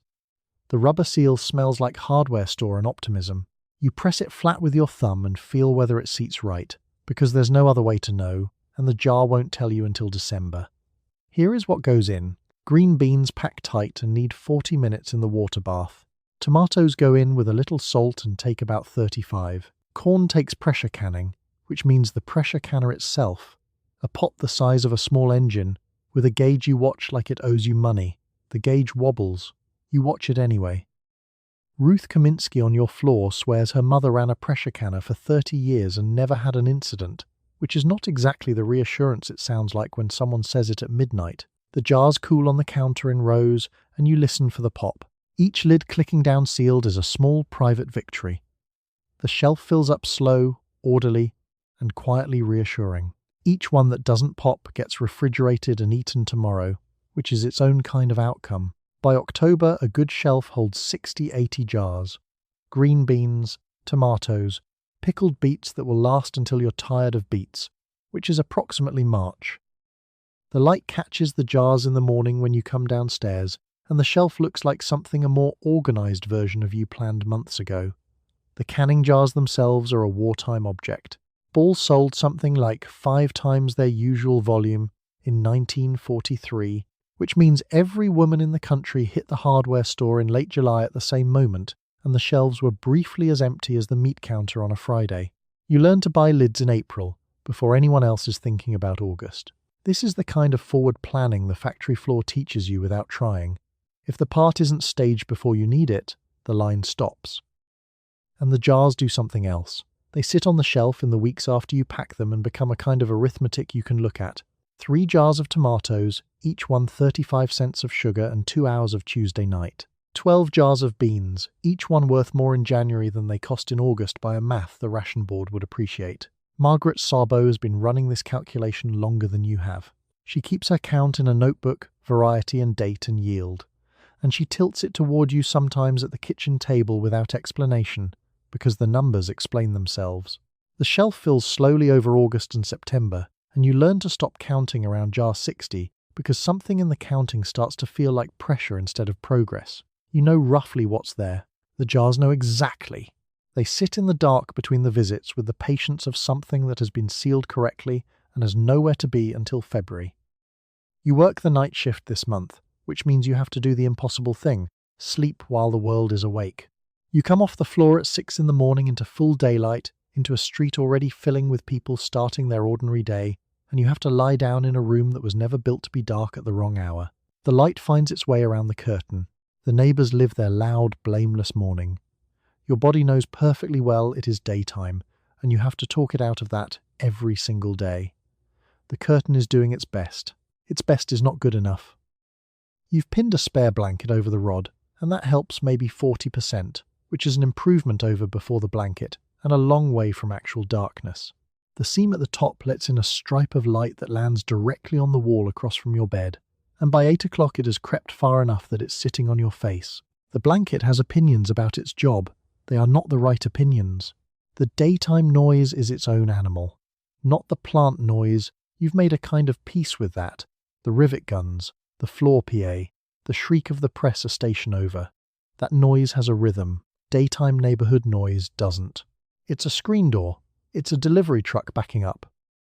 It's someone's dog making a professional commitment to a squirrel.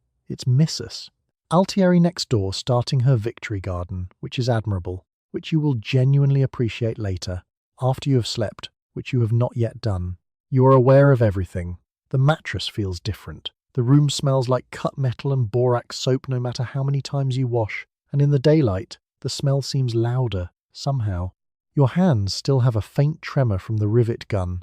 8 pounds of gun, held at shoulder height for 10 hours, will do that. The tremor isn't bad, just present. A small souvenir. Someone in the building plays the radio after 9. A cheerful program. Cheerful is the wrong register for this hour. You lie there inside a morning that is bright, ordinary, and completely against you. You have maybe 6 hours before you need to be up again. 6 hours to cook, run to the rationing office if your coffee book needs a new stamp, check on whether the woman down the hall, Dorothy, the bucker from your gang, got the note you left about Thursday's shift swap. Dorothy works days this week, which means she will be asleep by the time you're eating dinner and awake by the time you're leaving for the plant. And for the two of you to have an actual conversation requires planning that would embarrass a military logistics office. The night shift, women find each other in the margins. Not at the plant, exactly, and not at any reasonable hour. You find each other in the margins. The 6A, walk home, the shared grimace at a particularly ambitious morning bird, the quiet nod at the all-night diner on 4th Street where a woman named Gloria has been making eggs since 1941 and does not ask you why you're there at 7 in the morning looking like that. Gloria knows why. She's been watching the shifts change for 3 years. You eat eggs, you drink coffee that cost you a third of your 5-week allowance, but you are not going to apologize for it. You walk back in the growing light. You pin the blanket tighter over the rod. You lie down. The stripe of light has moved. It doesn't matter. You are tired enough that your body has stopped arguing about the time. Sleep is arriving the way it does after the long shifts, not smoothly, not gently, but like a wall you walk into. You're awake, then you're not. The morning carries on outside without you, and that is fine, and that is enough. You have to decide, every single morning, who watches the children while you go build aircraft. If you are at the shipyards, you might have the company centre, which runs day and night 6 days a week and charges 75 cents a child. You probably do not have that. What you have is a mother-in-law, a neighbour, an older daughter pressed into service, an arrangement held together with cash or food or the promise to return the favour later. The whole thing can fall apart at any hour of any day. You build the day around it anyway. The Kaiser Child Service Centres are the exception, and they know it. Designed by a woman named Lois Meek Stolz, who had actual opinions about child development and was allowed to act on them, they run hot meals, nap schedules, and weekly medical checkups. At peak, they serve around 1,125 children.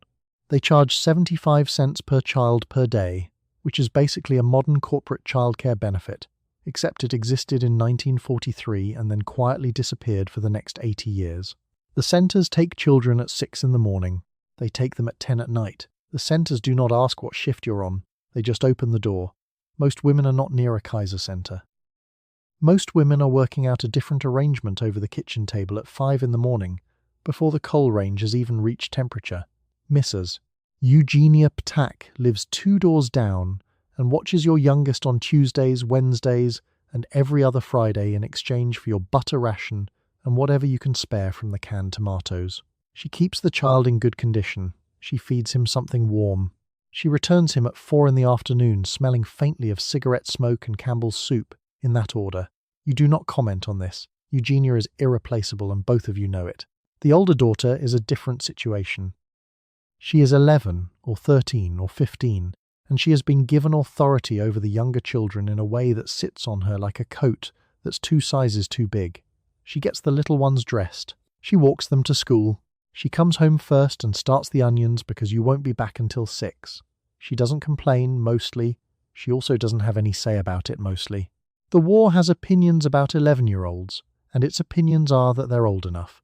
It was always complicated. The factory shift ends at 3 or 4 or whenever the line runs over. The children need pickup. The children need feeding. The ration book needs consulting.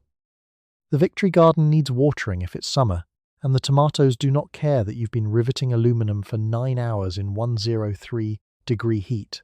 You get home, you assess the situation, and the situation always has opinions. Dorothy, from the riveting gang, the one who sleeps through anything including her own alarm, has a sister named Vera, who lives 4 blocks east and watches Dorothy's 2 boys for $1.50 a week and 1 Sunday dinner a month. The arrangement has been running since February. It is the most stable thing in Dorothy's schedule. When Vera gets a cold in October, Dorothy spends 3 days reorganizing her entire life around a single person with a runny nose. She shows up at Gloria's diner on 4th Street at 11:30 p.m. after her shift, orders coffee, and stares at the wall in a way that communicates everything without requiring speech. Gloria refills the cup without asking. This is, in its way, a complete social support system. It just doesn't appear in any government program. The women who have no one, no Eugenia, no Vera, no older daughter, are making different calculations. Some bring the child to a neighbour and owe a debt that can't be itemised. Some leave the older ones alone and don't examine that choice too closely. Some leave the factory after 6 months because the math doesn't work. And this is recorded nowhere as a labour shortage. It's just recorded as a vacancy on the line. The Kaiser Centre was the answer that existed. You were not inside it. Almost no one was. You write to him at night, on rationed paper, in the half hour before sleep takes the pen out of your hand. The mail moves by the tens of millions, and somewhere in that flood your letter goes out and his comes back, shrunk down to a photographed square the size of a playing card to save weight on the planes. His letters arrive cut by the censor. Whole lines are gone, blacked out before they ever reach you. Yours are not cut by anyone. You can say anything at all. You choose, very carefully, what you say. The photographed square is called V-mail, and the idea is efficient. Photograph the letter, ship the film, print it small on the other end. The original paper never travels. What arrives in your hands is a reproduction of his handwriting, slightly blurry at the edges, smelling like the print room and nothing like him. You read it 3 times at the kitchen table before the kids are up. Then you fold it and put it in the tin box with the others. The handwriting is faint, blurred, and unmistakably his. What you don't write is the longer list. You don't write about the noise because he'd worry about the kind of place that makes that noise. You don't write about the heat, or the foreman whose hands require a specific 3-foot clearance, or the morning 2 weeks ago when the rivet gun slipped and you sat in the women's restroom for 10 minutes until your hands stopped shaking. You don't write that you're tired in a way that has stopped feeling like a mood and started feeling like a floor you're standing on. You write that things are fine. You write that the kids are well. You write that you planted more beans in the victory garden and that the neighbour's dog got into the tomatoes again, which is true and which makes him laugh, and which costs you nothing. He writes back things that are also fine. His letters arrive from somewhere that has been blacked out, doing something that has been blacked out, with men whose last names he can mention but whose location he cannot. The censor has opinions about geography. You hold the letter up to the light sometimes, not because you expect to read through the ink, but because the gesture has something to do with your hands. Marlene Kowalski, who works the station to your left on the second shift, has been writing to her husband for 14 months. She writes every Tuesday and every Saturday without exception, on the same stationery her mother gave her before the wedding, which she has nearly run through. She started writing smaller. Not because she has less to say, because she has exactly the same amount of stationery left as she has patience, and she is rationing both with equal precision. She holds the pen at a particular angle, pressing lightly so the ink lasts. The letter you're writing tonight is 3 paragraphs about the ration situation, which you've turned into something lighter than it is. You describe the spam in terms that would make him smile, the way it emerges from the tin with a sound like a small capitulation, the way it holds its shape on the plate with the quiet dignity of something that knows it isn't steak but has decided to commit anyway. You write about trading your extra coffee stamps to Vera for her butter allocation, the way 2 women at a kitchen table have quietly rebuilt the concept of a market economy using small coloured squares. He won't know what to do with most of it. He's somewhere that doesn't have spam. He's somewhere that has considerably more pressing concerns than the butter situation. You know this. You write about the butter anyway. There's a version of yourself you maintain in these letters. She's calmer than you are. She sleeps better. She has a handle on the sugar situation and has found genuinely cheerful things to report about the victory garden. She is tired, but tidily. This is not dishonesty exactly. It's more like tailoring. You're sending him something he can carry, and a letter that says, "I am hollowed out by shifts and grief," and the specific loneliness of sleeping in a bed that's been half empty for 14 months is not something a man can carry into whatever is waiting for him tomorrow morning. So you send the other version, the one with the dog and the tomatoes, the one who is fine. The pen runs low. You finish the paragraph, fold the letter, and address the envelope in the careful block print the post office prefers. You'll mail it on the way to the shift.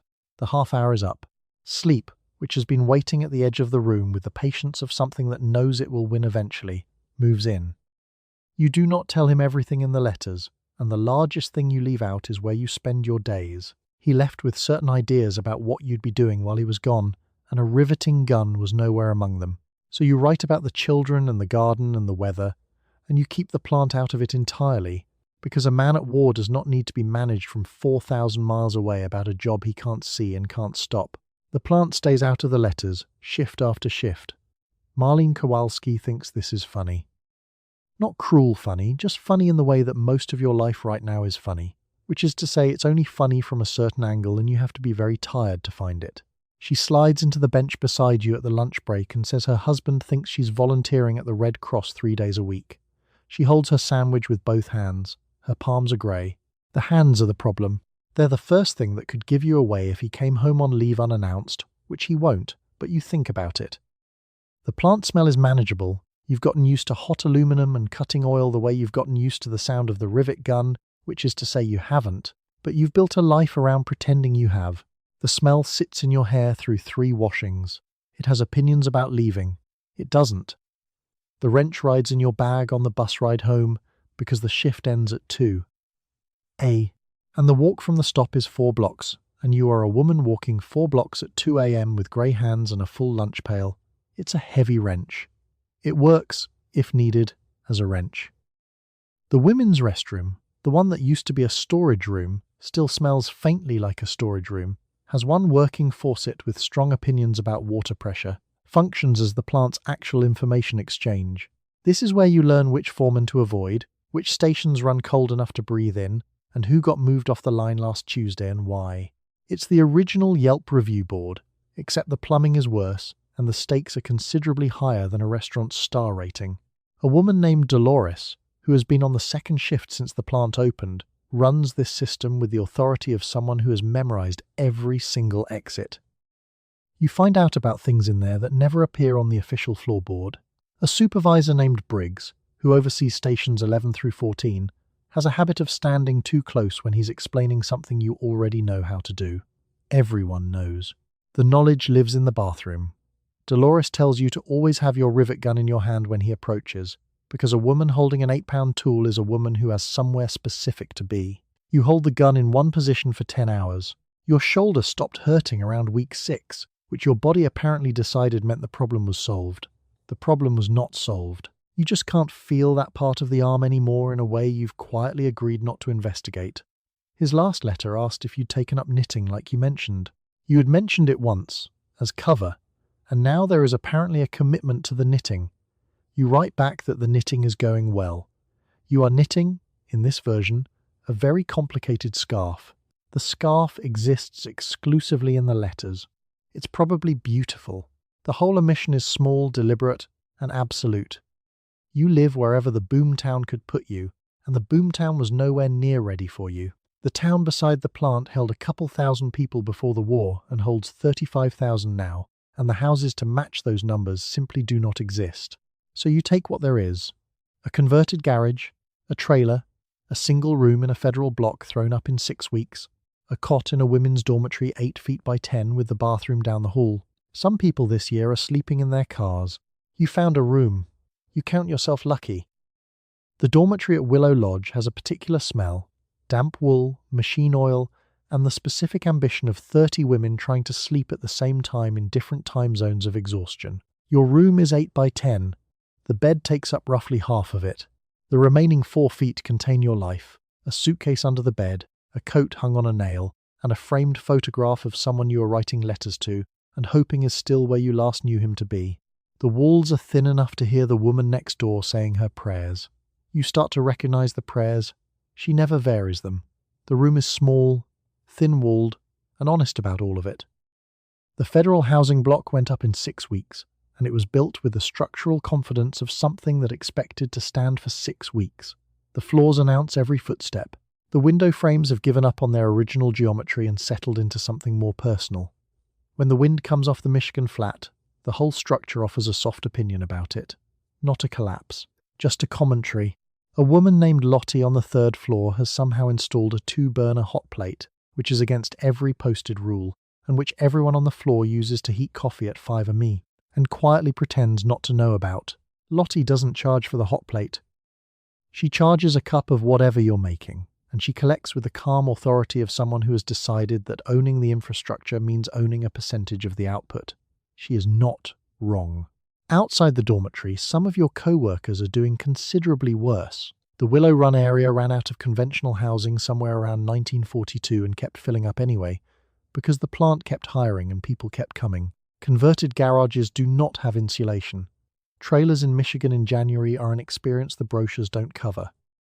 One woman on your line commutes from a trailer park 4 miles out and reports that her pipes freeze every night between November and March, and that she has developed strong opinions about portable heating equipment. She says this the way people say things that have moved past complaint into philosophy. The families who live in their cars have worked out a system. They park together near the plant in informal clusters, and someone always seems to have a camp stove. And the children run between vehicles like the whole arrangement is a neighborhood, because it is. It's a neighborhood that folds up in the morning and doesn't have a mailbox, but the social architecture is completely intact. The children think it's an adventure. You let them think that. It costs nothing, and it's cheaper than the truth. The boomtown math is short and brutal. The plant needs 42,000 workers. 42,000 workers need somewhere to sleep, something to eat, somewhere to leave their children, and a bathroom that isn't down a frozen hall. The boomtown provides these things in the order of cheapest to most expensive, and it stops when the money stops. The dormitory bathroom serves 14 women. It stops there.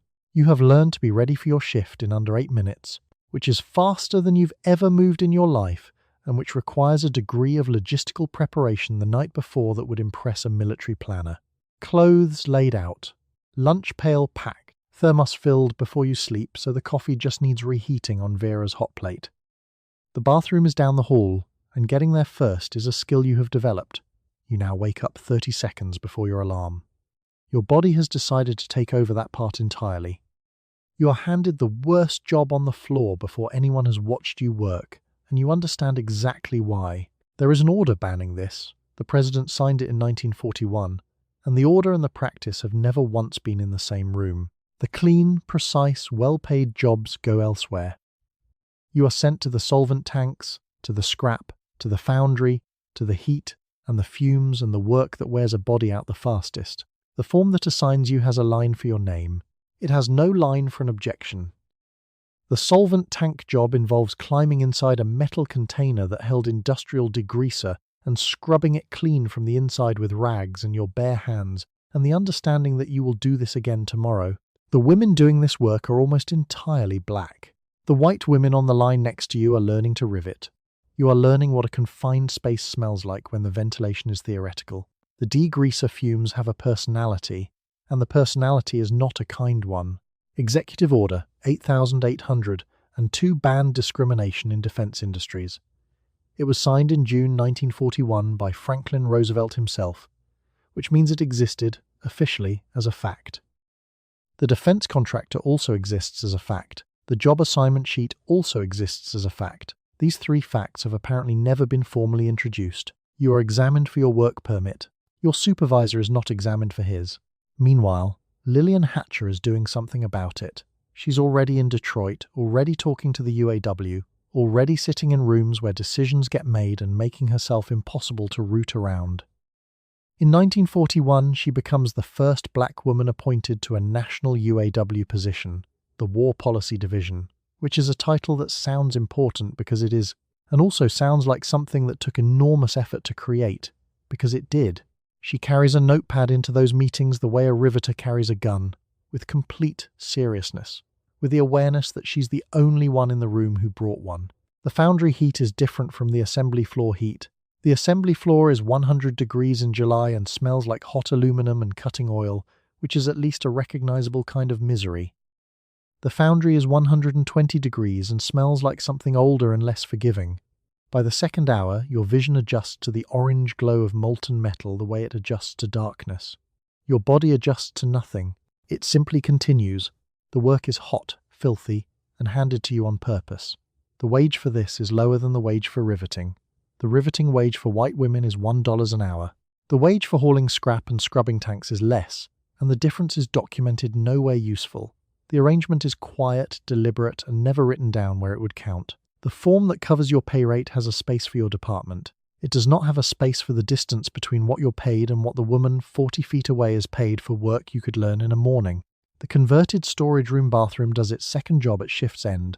You and the women on your shift have about 12 minutes between the floor and the bus, and in those 12 minutes the room does a second job. Dora, the one who knows every supervisor's name and which ones to walk past without eye contact, holds court by the second sink. She tells you which stations are being reclassified this week, which floor manager filed a grievance and lost, which assignments were technically temporary 3 months ago and are now apparently permanent. She delivers this information while washing grease off her forearms with the focused efficiency of a person who has done both things, gathered intelligence and cleaned up at the same time for years. The room has worse plumbing than any bathroom you've used in your life. It is also the most functional information network on the entire floor. You carry a wrench. It's a good wrench. Heavy. It fits the job, and it also fits your hand in a particular way that has nothing to do with the job.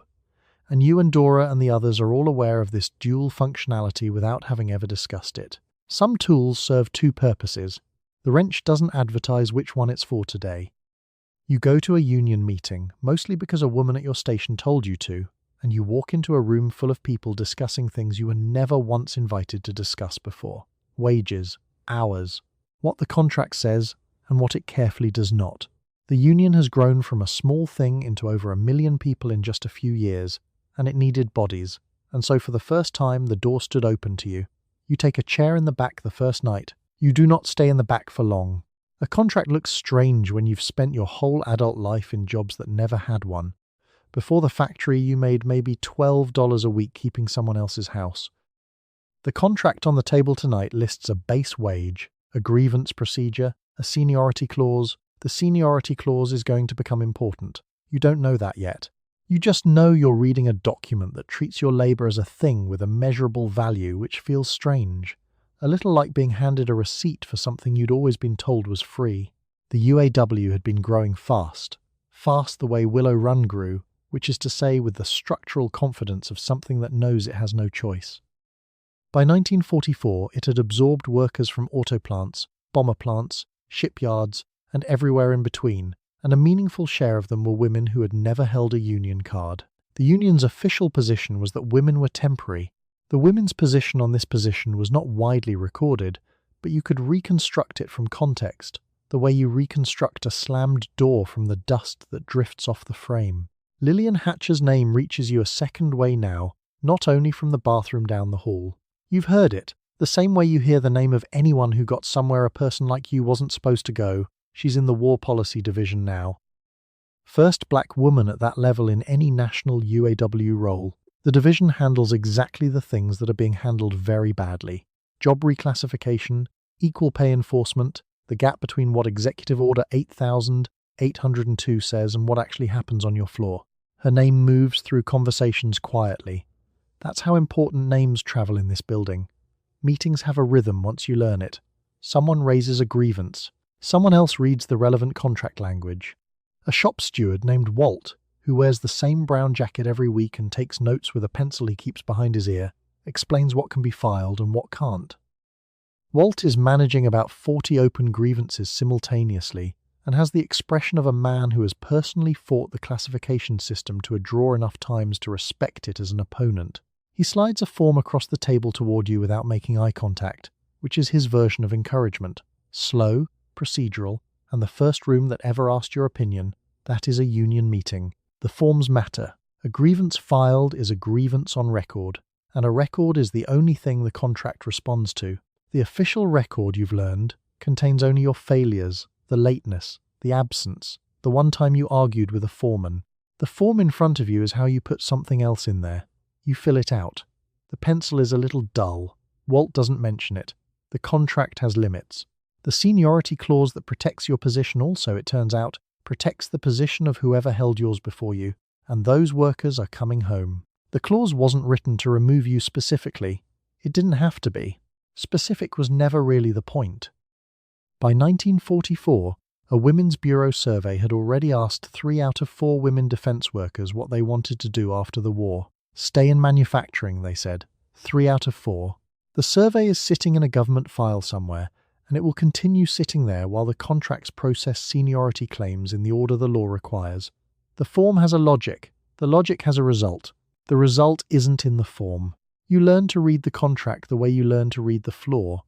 Not what it says in the summary, but where the language gets careful and specific and quiet. Those are the places where someone put in real effort. Both the effort that protects you and the effort that doesn't. You walk past the poster on the bulletin board and you barely register it, because it is one notice among 40 and you are already late for the floor. A woman in a red bandana, one sleeve rolled, arm flexed, a short line about what can be done. It is a company morale poster, pinned up for a couple of weeks, and then it comes down and is forgotten, by you and by everyone who passed it. Nobody calls it Rosie. Nobody calls it anything. It will be 40 years before a single person looks at it again. J. Howard Miller made it in February 1943 for the Westinghouse Internal Bulletin Board program. Not a national campaign. Not a recruitment drive. An internal morale poster, the kind a company commissions the same way it orders replacement chairs, because the budget exists and morale is a line item. It goes up. It comes down with roughly the lifespan of a notice about the cafeteria changing its soup. The Westinghouse Bulletin Board moves on to its next notice about shift assignments and proper footwear. The name Rosie the Riveter doesn't come from Miller's poster. It comes from a song written in 1942 by the Four Vagabonds about a woman named Rosie who keeps her boyfriend Charlie safe by building aircraft. That Rosie has a song, She has a boyfriend. She has a narrative arc with a happy ending assumed at the front. The woman on the Westinghouse poster has a flex and a caption. She doesn't have a name at all. Let's talk about the real names. Rose Will Monroe is a riveter at Willow Run. Actor Walter Pidgeon visits in 1944 for a war bonds event and films her working, partly because she is genuinely named Rose, which is the kind of casting luck you don't pass up. She becomes one of the faces people attach to the image, which she wasn't the model for, of a poster she probably never saw. Then there's Naomi Parker Fraley, a machinist. Photographed at Naval Air Station Alameda in 1942, bandana on, leaning into a lathe with the specific posture of someone who has been doing this long enough to stop thinking about how she looks doing it. Researchers in 2016 identify her as the likely model for the image that has been on coffee mugs, tote bags, and protest signs for 30 years by then. Naomi Parker Fraley finds out about this while she is in her 90s. She spends the intervening decades working as a cook and server near Alameda, which is not nothing, but which is also not being the most reproduced image in American history. She dies in 2018. She is 96. The recognition arrives late, partial, and addressed to someone already gone, a fact about the recognition rather than a gift to her. The gap sits right here, between the poster and the women it was supposed to represent. The poster is clean. The bandana is bright red. The sleeve roll is neat. Nobody in the poster smells like cutting oil. Nobody's fingernails are cracked. The poster's woman has one job, and it is to look capable and cheerful in a way that takes no time and leaves no residue. The actual bandana is a safety requirement because the plant keeps a file on scalping incidents and the file is not short. Your actual sleeve is rolled because loose fabric near a drill press has documented opinions about arms. The red is incidental. The capability is real, but it arrives soaked through by the second hour, with a rivet gun that weighs 8 pounds and has been in your hand since 6 in the morning. The poster works better as a symbol after it's been forgotten for 40 years. Distance cleans things up. By the time it resurfaces in the 1980s, it's no longer a Westinghouse bulletin board notice. It's an icon, which is a word that requires the original object to have stopped being useful first.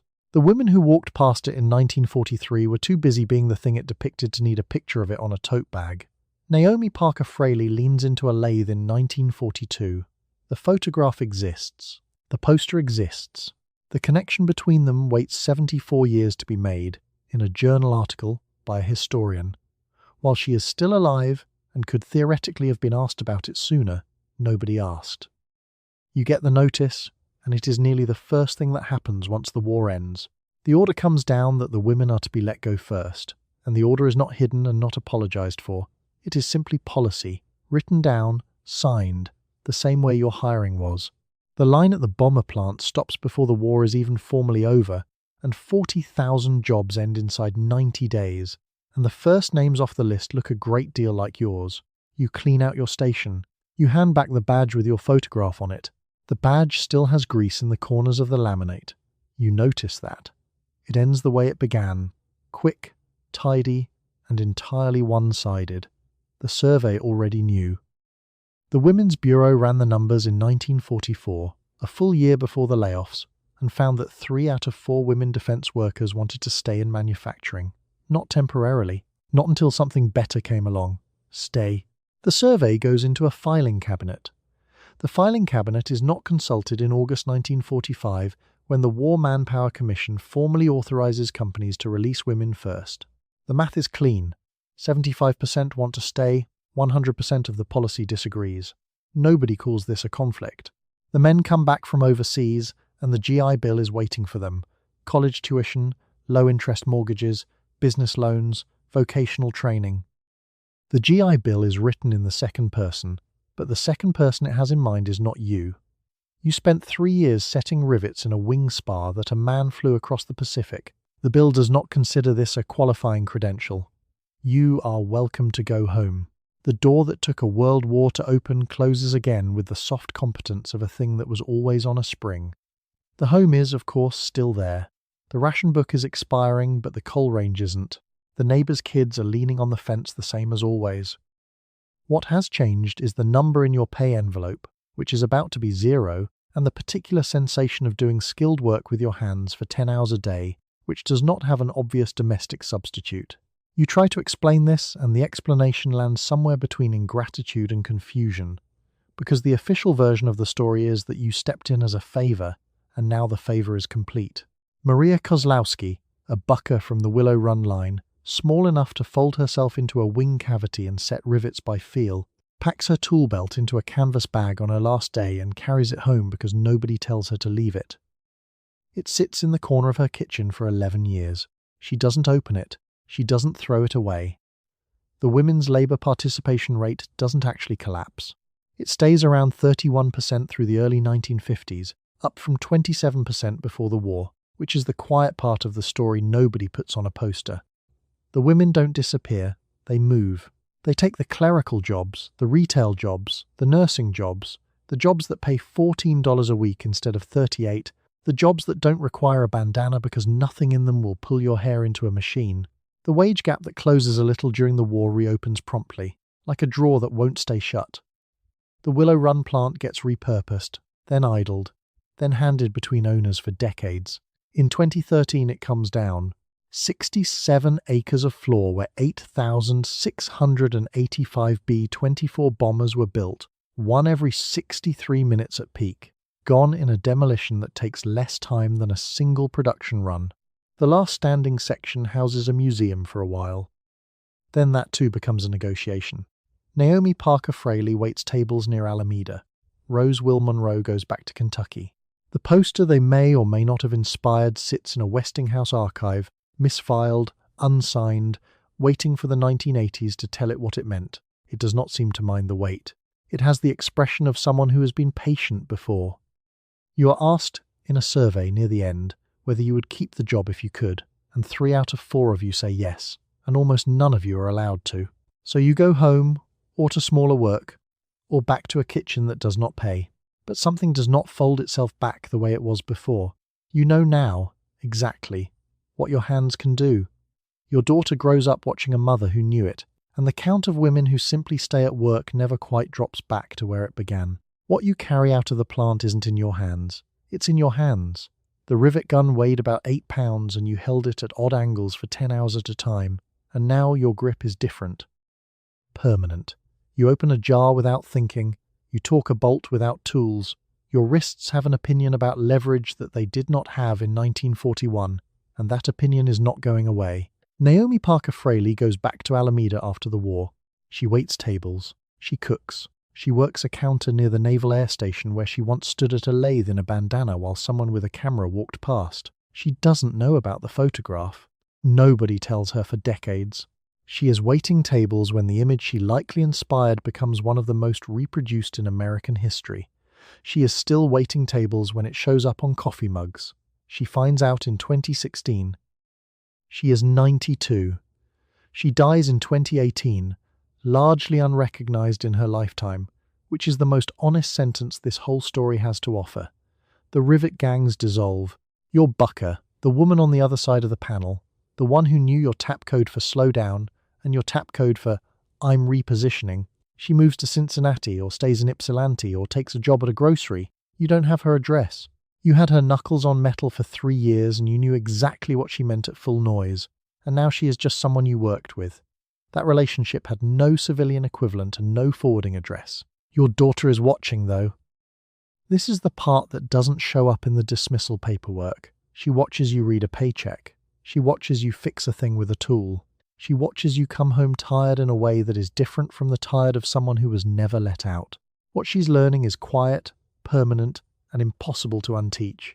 Margaret Yarborough, a welder at Kaiser Richmond, keeps her welding mask on a hook in the garage long after the war, and her daughter later describes it as the most authoritative object in the house. It hangs there like a credential. It is a credential. The numbers don't lie, even when the official story does. Female labour participation in 1940 was around 27%. After the war, it was supposed to snap back. It doesn't. It sits at 31% through the early 1950s, and it doesn't move down. Women who got a taste of the $31 a week wage aren't lining up to go back to the $12 a week wage. Some of them do, because they have to, but not all of them. The number just quietly stays there, a few points higher than before, as if the workforce developed a memory it couldn't be talked out of. The "We Can Do It" poster came down after 2 weeks in 1943 and sat in a file somewhere for 40 years. The real women it was never quite about kept going. Naomi Parker Fraley kept going.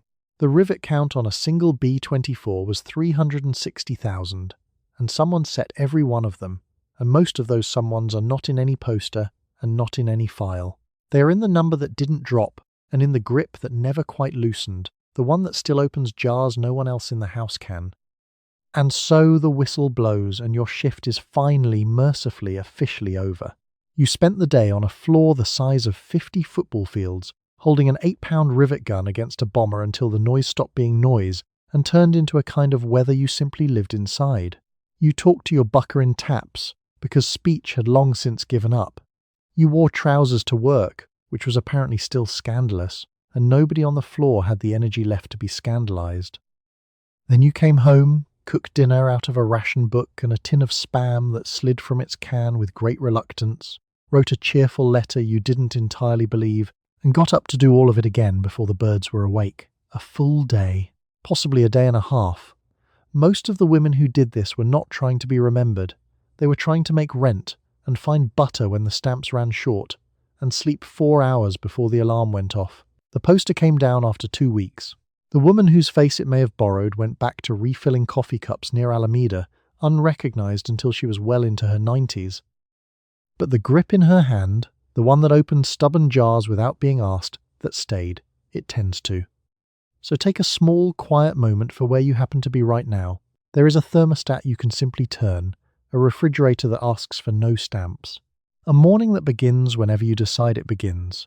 Your hands are clean, your ears are not ringing. Nobody has left a form on your pillow informing you that your services are no longer required now that the emergency has passed.